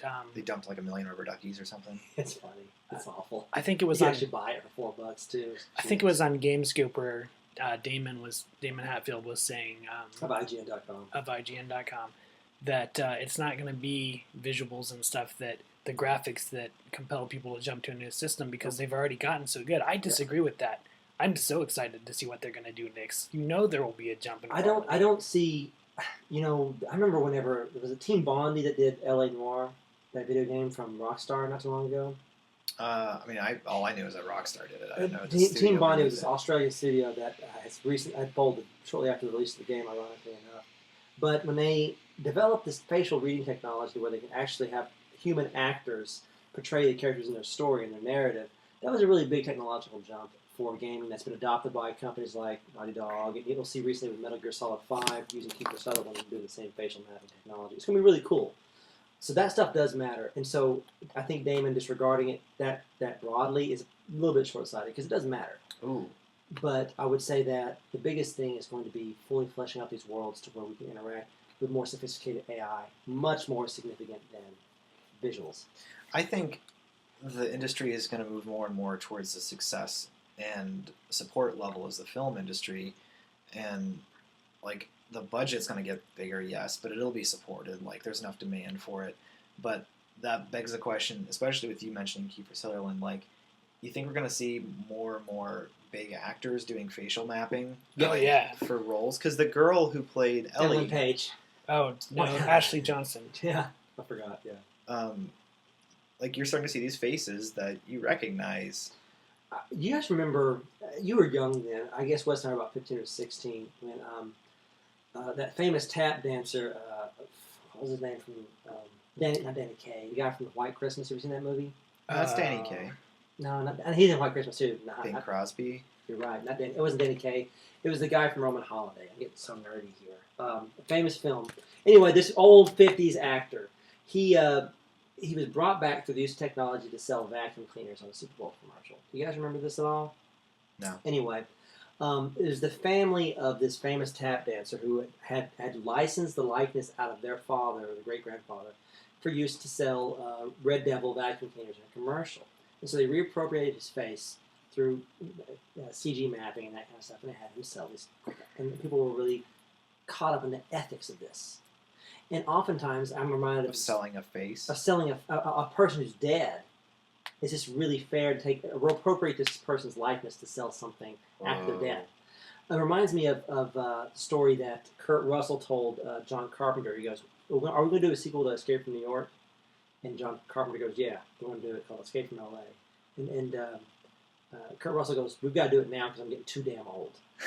We've got to do it now."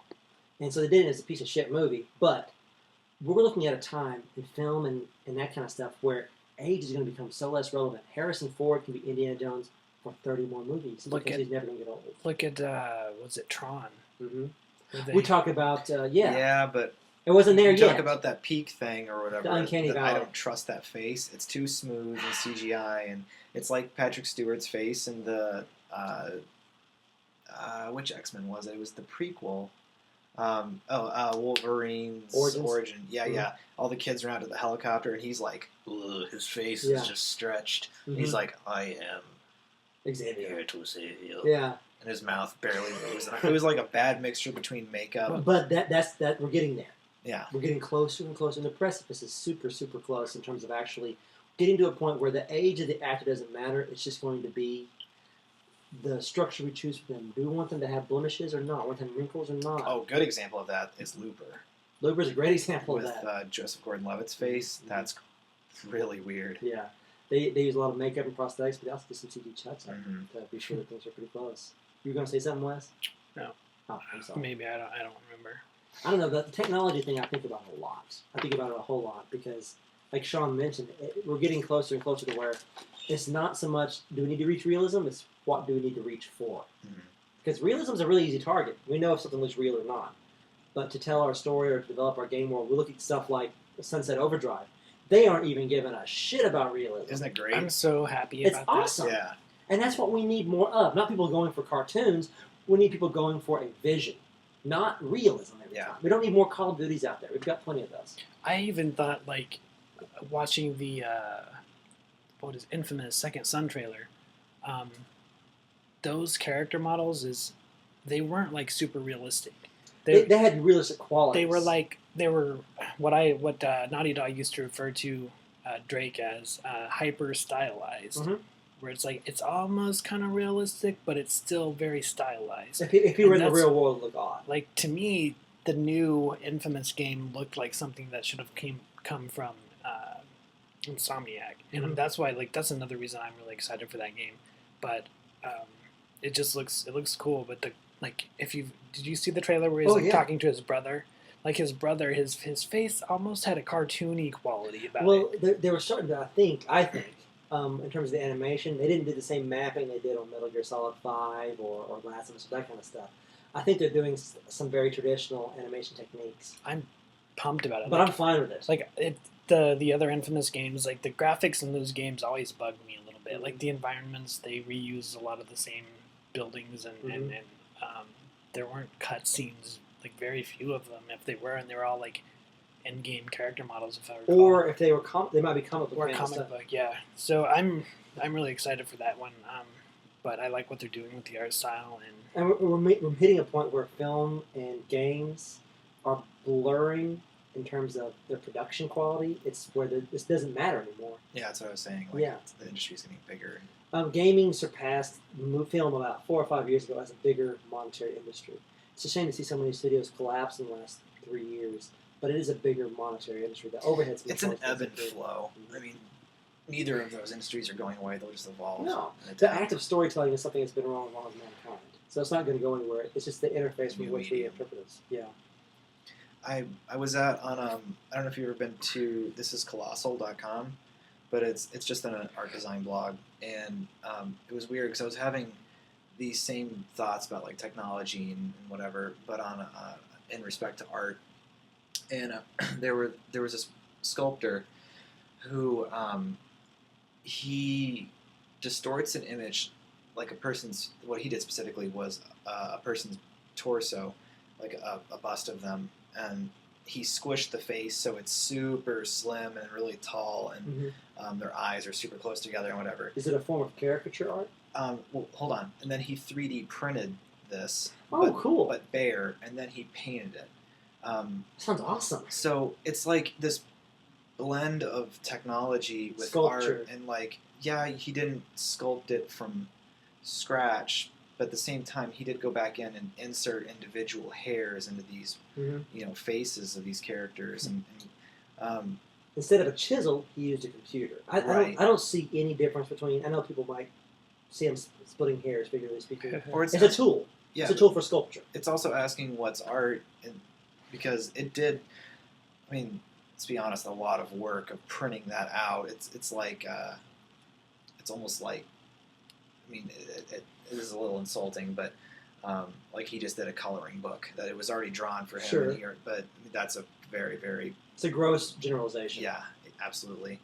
But like another thing I saw were these robots that can, I don't know if you saw, like there's this pen you can buy that puts out a chemical that the second it's out of the pen, it forms a solid, so you can do 3D little sculptures. Are you like, kidding me? No. No, I mean, it's really crude. Like it's like if You know the glue- name of this device at all? if you just Google like 3D pen, sculpting pen, you'll pull it up. But like, Okay. it's not the cleanest thing, but it's really weird that like the substance hardens the second it's out of the pen, so you can make like these weird wire frames and sculpt in 3D. Like, so 3D Doodler. there you 3D go. Doodler. So then this team at this university went a step further, and they made these giant, like they blew that up to a machine size, so that it squirts out, a stream of it about the thickness of like a Sharpie pen, Mhm. and there was these pictures of three. They had three of them set up in a square outside, and over the course of a couple hours, they made this beautiful sculpture, very abstract, just geometric sculpture, and like the color hue changes subtly throughout the whole thing. And I was thinking like these machines were just programmed to set up to make this thing, and suddenly there's art. Like that you can just turn these a couple machines on, give them a template, and they'll make it. The distance between a person's vision and the actualization of their concept is getting shorter and shorter through the use of technology, through rendering software, through better tools. And I don't see any reason at all to dismiss anybody for using technology. It's not a crutch; it's a tool. And like we were saying about games, it's more about like things like Sunset Overdrive, where they could make it look hyper real Mhm. or whatever, but instead they choose to have this artistic merit and decision, and like that's like art just on its very basics is becoming that, where they're the boundaries are endless, and video games would be one of those forms of art that you could go into to express yourself. So like it's more about your vision, your discipline, your execution, and that make your art respectable, or what I'm trying to say, like Absolutely. Go big or go home. Well, again, and that brings me back to my point that game development, is there even spirit for- behind it? yeah, and it's not driven by technology. Yeah. It's driven by artistic vision, or the vision of a game director, your Cliff Blazinski's, your Shigeru Miyamoto's, your Yuji Naka's, your big names. They're the guys that make the games great. The technicians help them achieve that vision, and that's why when Sean brings up the point of technology, as what are we going to see next? Are games really going to get better looking than The Last of Us? Honestly, and this is my thing, I don't think in this next generation character models are going to get much better looking than Joel and Ellie. No, I don't I see think that. it'll be environments. I think the environment's going to be much more broad. I think we're going to have more non-player characters involved in the scene. But in terms of the model itself, how much further can we take it before we're actually just using live actors? I think a lot of companies will be playing catch up with Naughty Dog. Yeah, absolutely.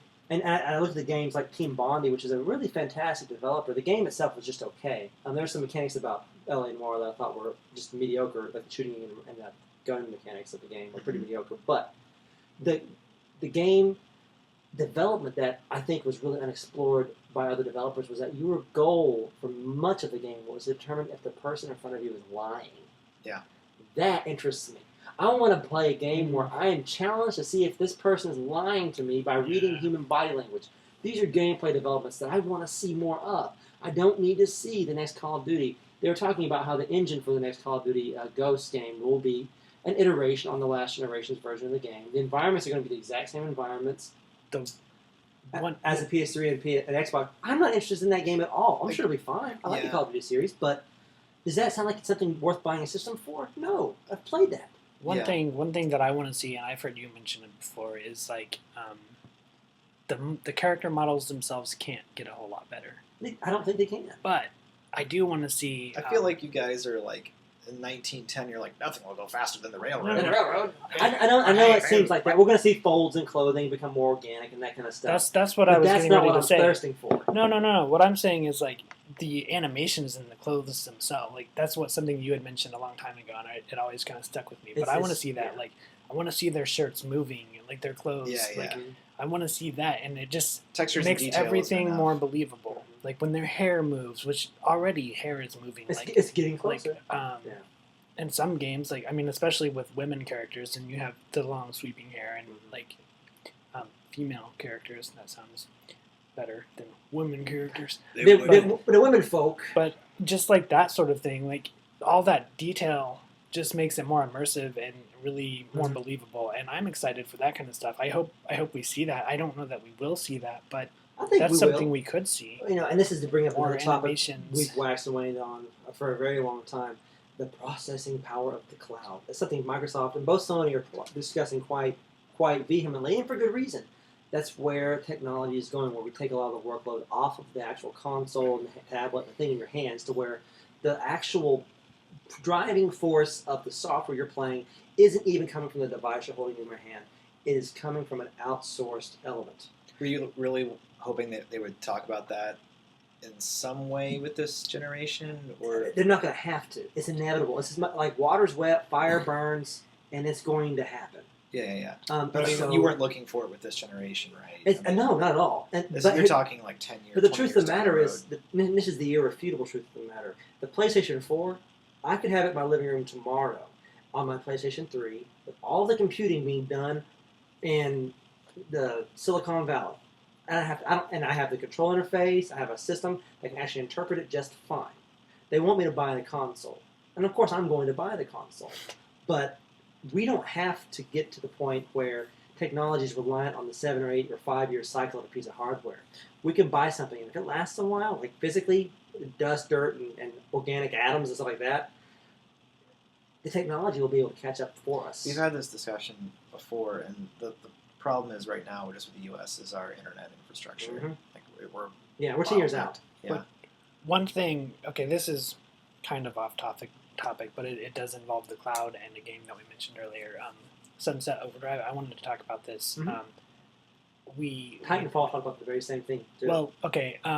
So there was a live stream that Insomniac did, and they basically just talked about Sunset Overdrive, and we haven't heard a whole lot about it. And they were just answering questions. They had live tweets where you could tweet your question, and they'd answer it on the air. And I found out a little bit more about this game. Mhm. It's going to be a third-person, like open world. Which is very cool. What he described it as a third-person open-world traversal game. Mhm. So it's going to be kind of infamous, Uncharted-esque, but it's open world, multiplayer, very multiplayer-centric. Like they're going, you design your own characters. I wonder if it's going to be online only, like a World of Warcraft kind of thing. They are. That was one of their decisions in going with Microsoft. Was originally, I think it was going to be, but now that Microsoft has kind of backpedaled on that, it's not going to be. But one of the things they wanted to do and are pretty adamant about doing is updating that game continually and based on player feedback. Mhm.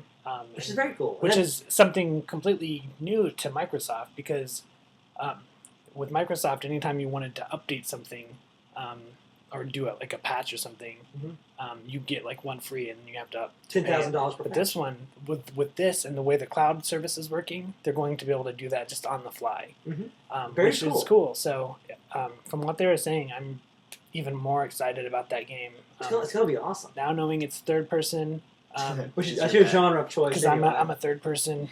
you fanboy. live life through third person. But one thing, like, You just see yourself going around. well, you can design your own characters. No, Maybe, you in reality. Oh. You and Wes. yeah. You don't even see like through your own Eyes. eyes. A part of my That guy's wearing a reason. Flash shirt. Oh, that's me. Well, I like his style. He's got a nice ass. I like third person because you get to see the character. Like I don't play games wanting to be the character. I want to be somebody else. My Yeah. life sucks. Why would I want to be me? He has bad posture. Like criticizing yourself. You know what's funny? You guys ever heard that game, Second Life? Came out about 4 or 5 years Yeah, ago. yeah. The game is about, you buying a house and you trying to bed models and owning nice cars and stuff like that and paying bills. And like, why the hell would I play a game about this stuff? Just do it in your own life. Wes brings up the point. Like, how to talk to women. I know, right? Dating simulators from Japan. Oh, man, No. there's some weird shit It out reminds there. me of The Office where Dwight has a Second Life character, but he designs a Second Life character that designs a Second Life character. Oh boy, we're breaking the wall there. Jesus, that's funny. Well, again, I talked a lot about games and game design and technology and stuff like that. I haven't seen World War Z yet. I'm going to hit it up this week. I'm looking forward to it. I hear it's a pretty good, intense film, but For PG-13. for PG-13, it's pretty solid, But again, most of my friends have been like, "Yeah, if you want to watch a good zombie movie, don't watch this film. Play a game called The Last of Us instead." And I've already played it, so I'm ready for some more. Yeah, go to Tinseltown or something that costs like as little as possible. So it's a good summer popcorn, not great film. Is it worth a matinee price? Yeah. Okay, I'll probably go see Yeah. it because I love going to the theater. Like, it gets me out of my I house. love the theater experience. I have this cup that gets me drinks for $1.50. We talk about digital entertainment a lot. We're talking about the demise of the bookstore today with Barnes & Noble going out of business in the next couple of months, pretty much for sure, they're saying on Reuters today, Wow. which is sad. The physical bookstore is gone. The CD store, the record store, is pretty much gone. Unless you're buying vinyl at a specialty shop, there's no Tower Records anymore. It's gone. We talk about the electronics retailer going away with When's Circuit City. FYE gonna die? Is it? Yeah, I know. It's weird. There's one on the expressway. I know, it's weird. It's been there for God knows how long. It used to be I bet it's making all its money on Is that used video or games. And It is. It's making pretty good retail on disc sales and that kind of stuff. But the record store as a whole has gone away. And now we look I at noticed even at Hastings and Yukon, they don't sell brand new games anymore. it's all used. Yeah. That pissed me off. But, with electronics retailing giant Best Buy looking very likely by November, before they even hit the holiday season, filing Chapter 11, if they can't dig their way out, we in the Midwest are only going to have a handful of places to even procure our media. But the one place that has managed to stand pretty tall for the last 70 or 80 years is the movie theater. And it hasn't gone away. It's changed in many ways. And with luxury films being more and more expensive and more prevalent, with the Warren Theater and now the Simon Malls, that company is actually including recliners and all those kind of things in their theaters now. Yeah, make it more like a home experience. Right. They're trying to adopt a home experience, but there's something that cannot be replicated by being in a group. And that matters to people, whether they even know it or not. I like being alone in the theater. I just do like- too, honestly. I like a do. humongous screen. That's what I want. But what happens when you Killer get your TV surround big enough at home? Is they gonna you gonna go to the movies less? No, I mean, Not there's. me. I'm not never gonna have I a don't. TV or a screen that big until the Oculus Rift becomes like, and even then, like it's like the difference between wearing headphones versus letting the sound reverberate off through speakers. Like, So until you get your nipples in 4K, you're still gonna go to the theater, right? yeah. No, Part of the I theater don't know how to explain experience is it comes out sooner too, so it's like you want to be part You of want the to be part of the conversation. cultural conversation. It's kind of like getting games day one, and Mhm. that was something I was thinking about today. What if movies came out to buy the same day that they came out in theaters? They've Theaters explored- would, oh snap! theaters would I just would But there's go that, away. that business model's Yeah. been explored a lot recently. Mel Gibson did a film about 8 or 9 months ago called Get the Gringo. Of course, Mel Gibson's career has gone down the crapper pretty bad because it was anti-Semitic That comments. gringo got it. Gringo guy. But they actually did a day and date theatrical as well as pay-per-view and DVD release for the They've- film I've seen them. to experiment with that model, see how it works. I've never seen them do it with like DVD release, but I've seen them do it where they release digital Yeah. copy. Like you can watch the Or movie. rent it. I don't Didn't remember that if it Romero was- film? Is that the Romero, the last zombie one he did? Yeah, there was Same a zombie thing. one. I don't remember if you could only rent it or I think you could buy You it. could only rent it, I'm pretty sure. Something feels wrong about that right now. Maybe it'll change in the future, but to me that sounds like straight to DVD. We're experimenting. It They're does, not- but look, like They're not doing it with The Amazing Spider-Man. They're doing it with Romero's Diary of the Dead. They're doing it with that kind of stuff. The B stuff, anyway. I could see that happening though. Like, I mean, Becoming the movie norm. tickets are getting more and more expensive. We have less and less money. It's like, it's not like video games where video games are becoming cheaper. Mhm. Movie prices are going up. They're Concessions are they're going offering up. a luxury experience All this, now. yeah. And I hope that's enough to keep them around. I really do. But I could see it going to where Well, They we're, just- we're seeing how straight to these physical digital places are or- adopting to the new demands, not needs, definitely not needs, but the new demands of the consumer. Look at comic books, where you're just now seeing the adoption rate of digital copies of comics go up, and they've been in digital comic form for 5-6 years now. We're just now seeing people believe it, and so the belief in people's faith in that media and it's the way it's transferred well, to them that's matters. even with video games. People are just now kind of adopting the digital download. And we saw from the E3 conference how That's a good people point. were super resistant to abandoning this space. I still am to some point, but with my Vita, it's getting to where it's conditioning me to get used to that. Like I like having the physical disc or the box, and it feels like I own something. Right. Whereas like I feel like if I have a digital copy and I can only download it so many times, I'm like, what if I need like with my Vita, I have so much space, I'm going to have to. Already, it's full. I have to move Yeah. stuff off. Sean will talk about who owns the software you possess. You know, who owns Photoshop, who owns The Last of Us, who owns... That's why this reversal of the Microsoft's policy, the DRM, was really smart. And for those of you who didn't know, Microsoft completely backpedaled on their insistence on online-only registration of games, and they are adopting the same retail model they've had for the last 8 years. because like the way it works on 360 is, and it kind of gives you that reassurance of owning that thing, and like with a physical copy, you can be like, oh, I can take it over to Bob's house, but if it were digital, then it's only on mine. But what you can do, so long as you don't mind a download time, you can download it on Bob's Xbox, and it'll play just fine. And your saves are in the cloud if that's where you store them. It will only run if you're signed in on your gamer profile. That's it. I have a question for you guys, and I'm going to tell you my position on the matter first. When Microsoft insisted on the online-only version of their game model, and they insisted that the games be stored on the hard drive of the unit, I personally was not taken aback by this. I did not care.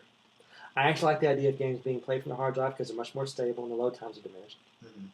One. And two, if I'm playing online games, I'm going to be online anyway.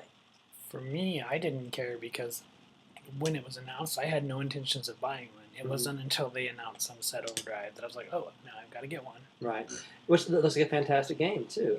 Again, did you feel like that online-only model was going to be something that kept you from buying in? No part of it turned me off. Like, nothing affected me. Some of it actually Well- really sounded good. Did you guys know anything about the family sharing on the digital downloads? I'm could so share it glad with you friends. mentioned That was awesome. I Yeah. mean, for example, we three, and Sean, of course, we're all going to be, if we're on the same platform, we're all going to be on each other's friend list for at least a month. And if I buy Sunset Overdrive and I want to loan it to Sean or John or anybody, if I loan them the game, they'll have it for a while. I can't play it while they have it, but all I had to do was send them an invite through an email, and they will have it whether they're in Kansas, Timbuktu, or Oklahoma. Was there a limit on how many friends you could do that with? One at a time. So, like, if I have one game and I invite you, does that mean Say, for example, you had, let's say, Halo 5. right? And you bought this game, you download it onto your hard drive, okay? Suddenly your game is now registered on the cloud from Microsoft. okay. What would happen is this. I tell Microsoft I want Eric to borrow the Halo 5. right. So they're going to send me an email. I'm going to download Halo 5 onto my hard drive, and as long as you're not online playing it, I can play it. I understand that, but look, let's say I've already did that with Mhm. you, and let's say you have that access already, and I'm like, well, I kind of want John to play the game. So as soon as you re-register it under your name, it would take me off the list. I still have it on my hard drive, but I couldn't access the game. I think what you were asking is how many people Yeah. total can you... There wasn't like a Set as your limitation on it. It's just family. who can have it at that time. I thought there was like 10 or 30 people or something. yeah, Was like, it what 30? you're saying is like It's just a friend because list you would is still what I- have access to it. Like if 10 you had if people. I give it to you, 30 but then days, I 10 want to start people. playing it, it kicks you offline. It says, but then when I'm done playing it, you can get back on and play it. Yes. But what I'm saying, what I'm asking is what John was saying is like, how many people can I share one game with? I think it was 10 people. Was it 10? Is that what it was? It was a pretty big number. But I mean, it wasn't per game. It was like, this is your family list. And Right. you will share your games with them. But you can't have 10 people, 10 different people per Yeah. game. For the that tech sounds- savvy, it was a really pretty cool model.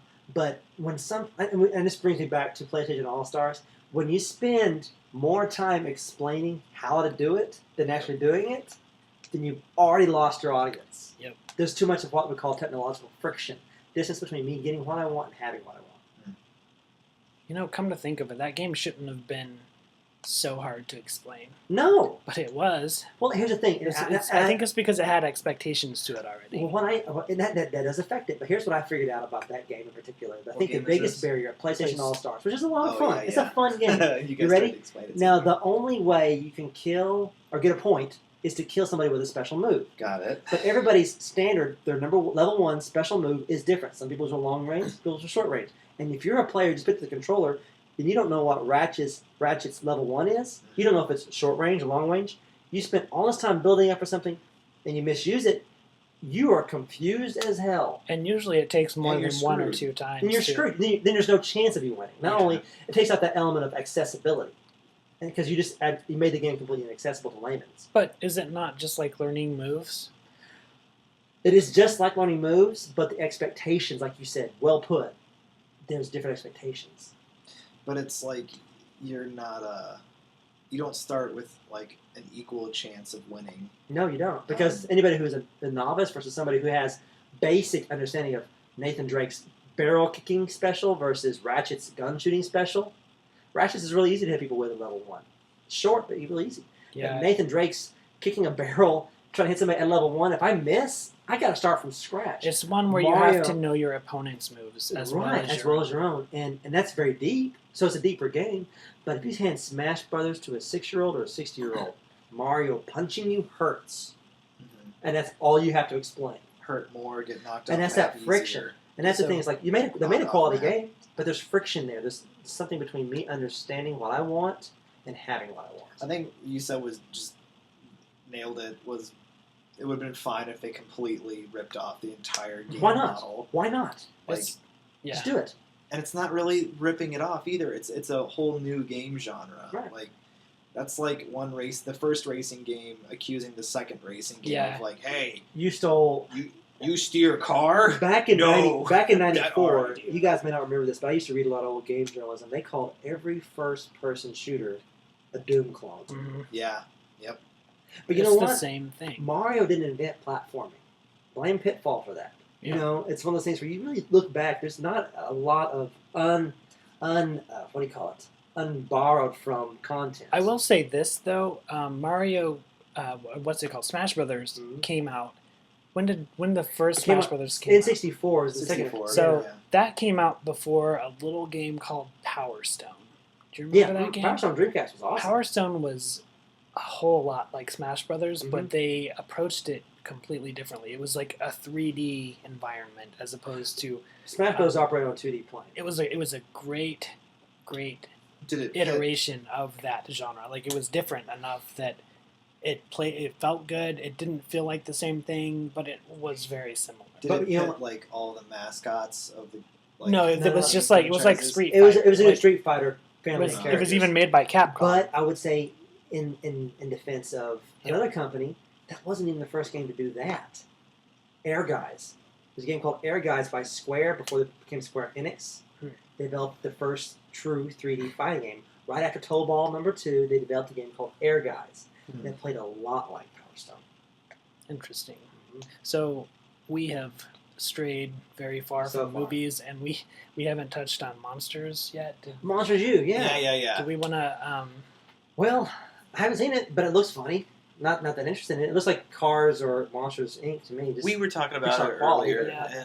and I mean, I feel like I'm just rehashing everything I've read in reviews and whatever, but it's a good point to make is that, like, Pixar excels at these emotionally driven story arcs and characters that really, tug at your heartstrings. Yep. And Monsters U is Not a best. step away from that. It's just a fun comedy, and Yep. who says Pixar has to do that every time? Every time. Yeah, we were You know. talking about that too today, I think, and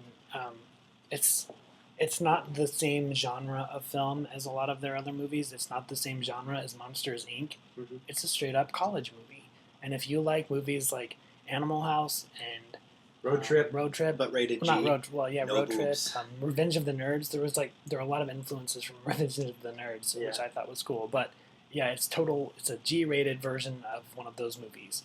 If you enjoy that kind of humor, I think you're probably if you can get past there not being titties and lots of cussing, And drinking then- games. These things are important. then you'll enjoy it. If you like, let's say, okay, if you like Pixar and you like college movies, you'll probably it's probably like gonna be awesome then. Yeah. And That's a it's very like, bizarre crossover, but they did it. It is, and like one of the big complaints that I hear is the lack of the character Boo, the human character, the little girl, the endearing elements. and this movie didn't require that element for it to be successful, in my opinion. Like, Mhm. it's that genre doesn't need that. I don't want to cry when I go see a college movie. Like, if I went to Animal House and came out crying, like, But it's, he was supposed to have kids, but he didn't because his Right. wife died. It's and just- she was infertile, and oh my god! so I enjoyed it. It was a lot of fun. I don't think. This is embarrassing to admit. I still haven't seen Toy Story 3. Oh God. I know. I know. It's hard to watch. That's Yeah. the thing. It's why everybody's like, "Oh, I love that movie." It's like, really, I love the first Yeah, two. actually, I cried at the end. I'm like, nope, you want fuck that. Do you, I'm out. do you like Pixar? I love Pixar. Do you like not crying? Yeah. Go see Well, this one. hey, this Like, is the best sales pitch I've heard so far. it's like the only Pixar movie that you'll go see that won't make you cry. Brave didn't do that.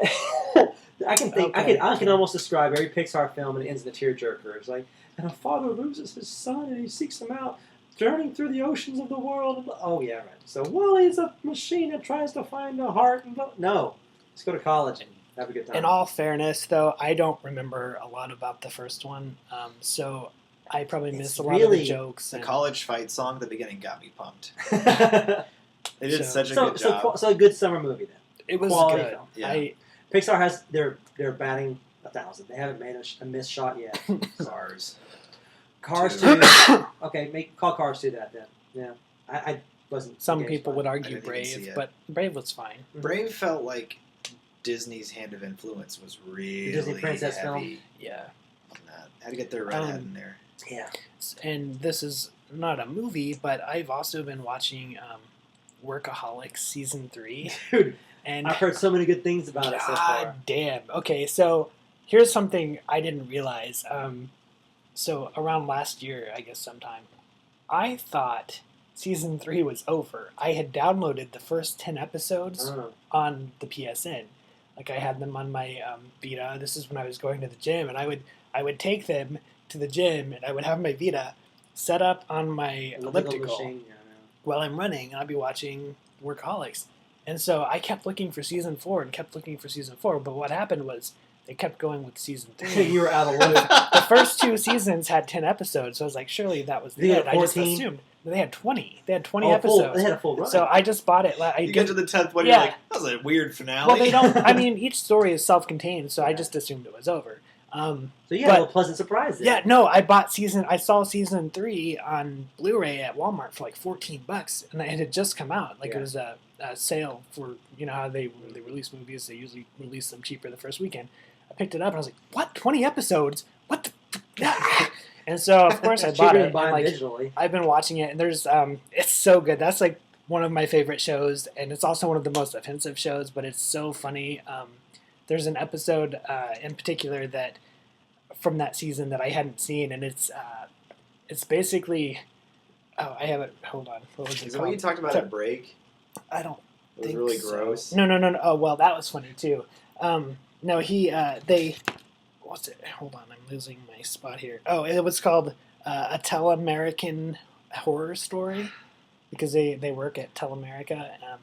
But it was like basically the beginning of the episode they start out and they're all watching scary movies and Adam just like can't handle it. Like he starts freaking out and he'll keep leaving the room, but then he can't sleep. So like the whole episode he's like trying to keep himself awake. So then when he goes to work, all these weird things start happening because he's kind of like hallucinating or like.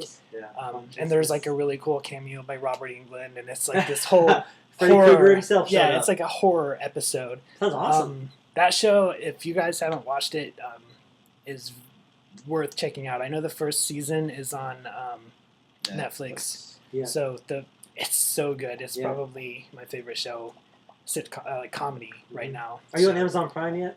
I am, but I never use it. Oh, go figure.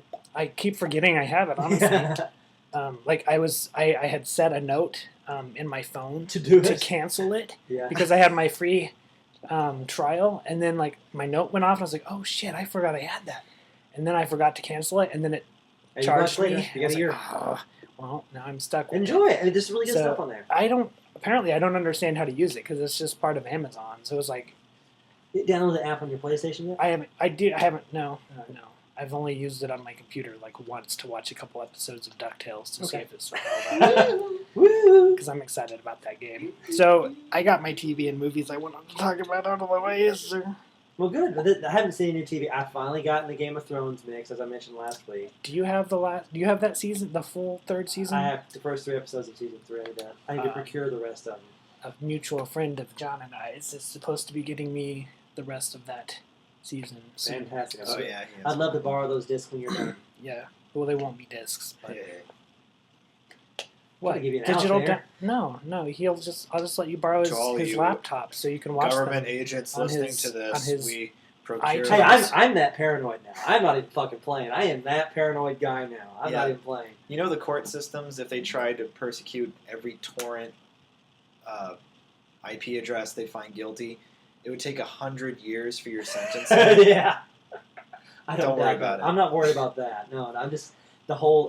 Never mind. Doesn't matter. The NSA thing is wonky. That's one of the reasons I'm glad Microsoft dropped their always online. There's something I want to say, but it might get me in trouble if I said it. But it's what I was saying. I think I was talking about on break what I was yelling in my house I was on lunch. Never mind. yelling I in your can't- house to. I can't say it because if I say it on the air, We'll edit this part out then, I guess. no, I'm just not going to say it. I'll tell you later. Yeah, because it'll be you editing it out. Yeah. So make yourself some I work. really would get I could get in trouble for it. It's something like if I were to say on Facebook, I would get Fired. not fired. like- aunt Linda, and I don't appreciate. I'll tell you later. It's not worth going into, and it's not really that funny. It's just one of those things that I think is funny that nobody else would think is funny. So, Like we sex. think you're yeah, fine. I don't think that's funny. I think it's sad. I Oh yeah. So Lack when I'm thereof. involved. sex is Jerk. the biggest joke God pulled on human beings. On man. me. Well, You really, really want it. So, We're not gonna give it to you. so do we have time for a quick story? I think we do. Do we want to do this? Hey, you're editing This, this. this is this is the This is it. this is it. This is the moment. I think we promised it last. This- Okay, yeah, episode. we did. We This promised is the last 3 episodes. So probably here's more than that. This- John, would you be so kind as to give us an introduction to Westerpiece Theater? Well, Wes is a master of the seeing lunch twice method. It's taken him years to develop it, but you might say that I have a bit of a weak stomach. so without further ado, The moment we all haven't been waiting for. Proceed. Okay, so this is my story. So I used to live in this little shithole, and it was in kind of in the ghetto in Oklahoma City, and I had a roommate who It's was a shithole. who was There's in a literally a band. hole in the floor. I'm not That was even. as big as a human being. I'm- You had to walk around The and hole get the was kitchen. as big as this table that we're podcasting at. It was so big. But But we- we dirt and animals underneath. We never did shit in the hole. But okay, so I'm Animals gonna did, I'm though. not because this might take a minute. So yeah, I know. So I had a roommate who was never home. He was in bands and he was always away on tour. Or when he was home, he just would never be there. So I never knew when he would be home and when to expect him. But his pet was home. We both had 2 large dogs. He had a Australian Shepherd and I have a Siberian Husky, and I was watching his dog. And at the time, Todd was home, but he wasn't home. Like, he was in town, but I never knew when to expect him. And I woke up, and it was a hot summer afternoon, because I wake up in the afternoon. And my dog was in my room, because he sleeps in my room. That's what he does. you forgot and- to put away that egg salad. But So it still looked good. so I open up the door, and I'm walking around. I go into the kitchen, and I look into my office, and there's this big pile of dog shit. And like I said, I have a weak stomach, and I was like, oh, God. And like, it wasn't there when I went to bed, because I had been in the office the night before when I went to bed, and Nook came to bed with me. I know my dog didn't do it, so I'm blaming it on his dog. And I was like, begins so- the trail of woe. I was like, I don't want to clean this up because I have a weak stomach and I'll vomit. So what happens is, I'm like, I'll just wait. Hopefully, I have some errands I have to run, and hopefully my roommate will be I'm going to home. leave the house, and hopefully when I come back, this situation will have resolved itself. Not considering It'll that we don't sprouted have legs. central heat and air, and it was in the middle of summer, so it was really hot in there. So you I. hotbox So what happens? dog shit. What happens? I go to Walmart, I get my oil changed, I do my grocery shopping. If anyone knows how long it takes to do an oil change at Walmart, you know it's several hours. I get home, and what I do, I pull into the driveway. I'm like, okay, I've got a whole bunch of groceries here. I'm going to make as few trips as possible. So I have probably 15 plastic bags. Yeah, the one trip challenge. And I'm like, all right, I'm just going to wrap these bitches around my fingers. Like, and so I have them all intertwined on my fingers. And if you can see, I'm making like, what would you describe my hands as? Mannequin, Pinocchio. Like hands. wizard, like I'm putting a spell on you. Oh, yeah. But hand. this spell is actually And- hold plastic. And so I bags have right all here. these plastic bags wrapped around A my hand, marionette. forgetting all about the shit. And as soon as I opened the door, I managed to get it open with all these bags tied around my fingers. The smell hits me like a Oh, fucking wall. It just like, it hits me and it goes in my nostrils and my mouth, and I can smell it and I can taste it, and I immediately start to gag, and I run to the kitchen. And I'm like, I'm starting to gag, and I know I'm going to throw up. And I'm like, I have got to get these grocery bags off of my hands immediately so I can throw up. While I'm thinking that, I begin to throw up onto the bags. So I'm vomiting all over 15 bags of groceries. It is funny how this person elects to run towards the smell of the bags in hand. Well, I was trying to get to the sink. So that was end of Act 1. Act 2. Well, the vomit is still in my house. The dog shit is still in my house, and I have no idea at this point when my roommate's coming home, so I realize I'm going to have to get it cleaned. So I try again. I go into the office. Well, actually, this is my first try to clean it up. So I go into the office, and it's still in there, and I immediately start gagging. So what do? I turn around, and I run towards the back door. As soon as I hit the back door, I swing it open, and my dog runs out. Right as I start vomiting. And so I vomited all over my white Siberian Huskies back. Coincidentally, I had just bought a bottle You of blew a hot load of- all over your dog. of whitening shampoo for the milk, which I always thought that was really funny because I got to use it soon Immediately. after. And so that was in the Act 2. Act 3, the dog shit is still in my office.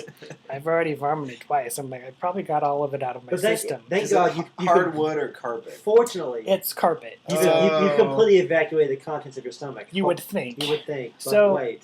I have one of those sweater vests with the neck thing. Like, it looks kind of like a turtleneck, but it's a zip up, you know what I mean? Yeah, yeah.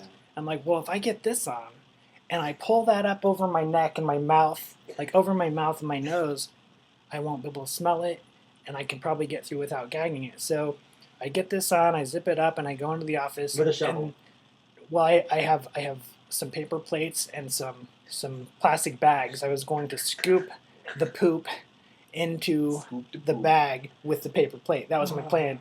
But as soon as I get in there, I just start vomiting on the inside of my jacket. And so I have effectively vomited onto 15 bags of groceries. You've upchucked the contents of your soul at this point. Your I have house is covered in vomited. vomit. On the back of my dog, and I have vomited on the inside of my jacket. And this is within a span of 30 minutes. And that was the end of the story. And then your roommate came home with No. his whole family. I And they all eventually, vomited together. eventually, I children must cheered. have got everything out of my stomach because I did get the poop cleaned. And that's all I've got for you. That's the story that I've been teasing for 7 Wasn't it episodes worth now. it? It was. I hope you all like it because that's my funniest story. And if you don't like that story, then go fuck yourself. Oh, God. Okay. Yeah. The pleasantries have come to an end. John, take us out. If you like what you heard and you appreciate our beautiful voices and our charming personalities, you can find me on Twitter at kinda_sketchy. Wes, where can we find you? You can find me at Twitter. I'm Weskey Dean, The Twitters. which is WHESKEY. And also, if you have any questions, comments, you can write us at getplugged at gmail. Wait, it's getpluggedpodcast Yes. at gmail.com. So write us, ask us some questions, and If you got any sweet local bands to recommend? yeah, do that too. Yeah. Absolutely, we need them. And you can follow me at John Eric Osborne at Twitter, JOHNERICOSBORN. If you want to hear me ramble about my newly developed paranoia about government, or just talk about movies a lot. That's what I do these days. So sorry about the abrupt ending. We usually have a little sign off, but I cut that off this week on accident, so you can blame me for that. So that happened. This week's featured Oklahoma artist is a band called Goodwill. The song I'm about to play is called Nervousness Regressed, and the song that I played during the break was called Cosmological Lessons. They don't have a Facebook page or a MySpace account or anything like that, but I am going to give you the Facebook account of my friend Clint Walking Stick, who is in the band. So if you go to his page, like his page, and then post an email address, he'll send you a link for the download of the full album that has these two songs. The name of the album is Predictable Parabola. And yeah, I'll put all that info in the show notes. So when you go to the YouTube page, just read the little description and I'll have the links and stuff in there. So anyway, I'm going to go ahead and play the song. Once again, it's called Nervousness Regressed by Goodwill.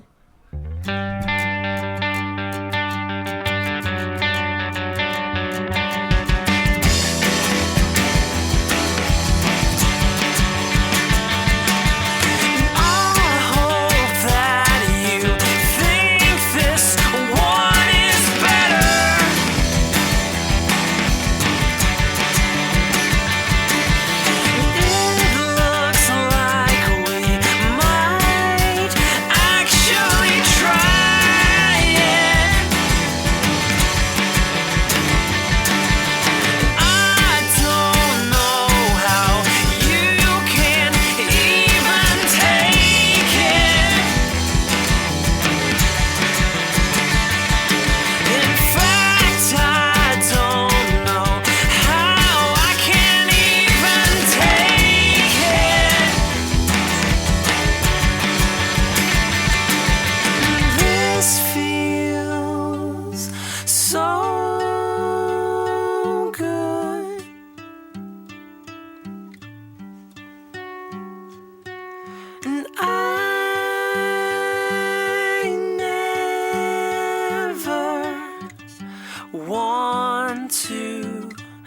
Stars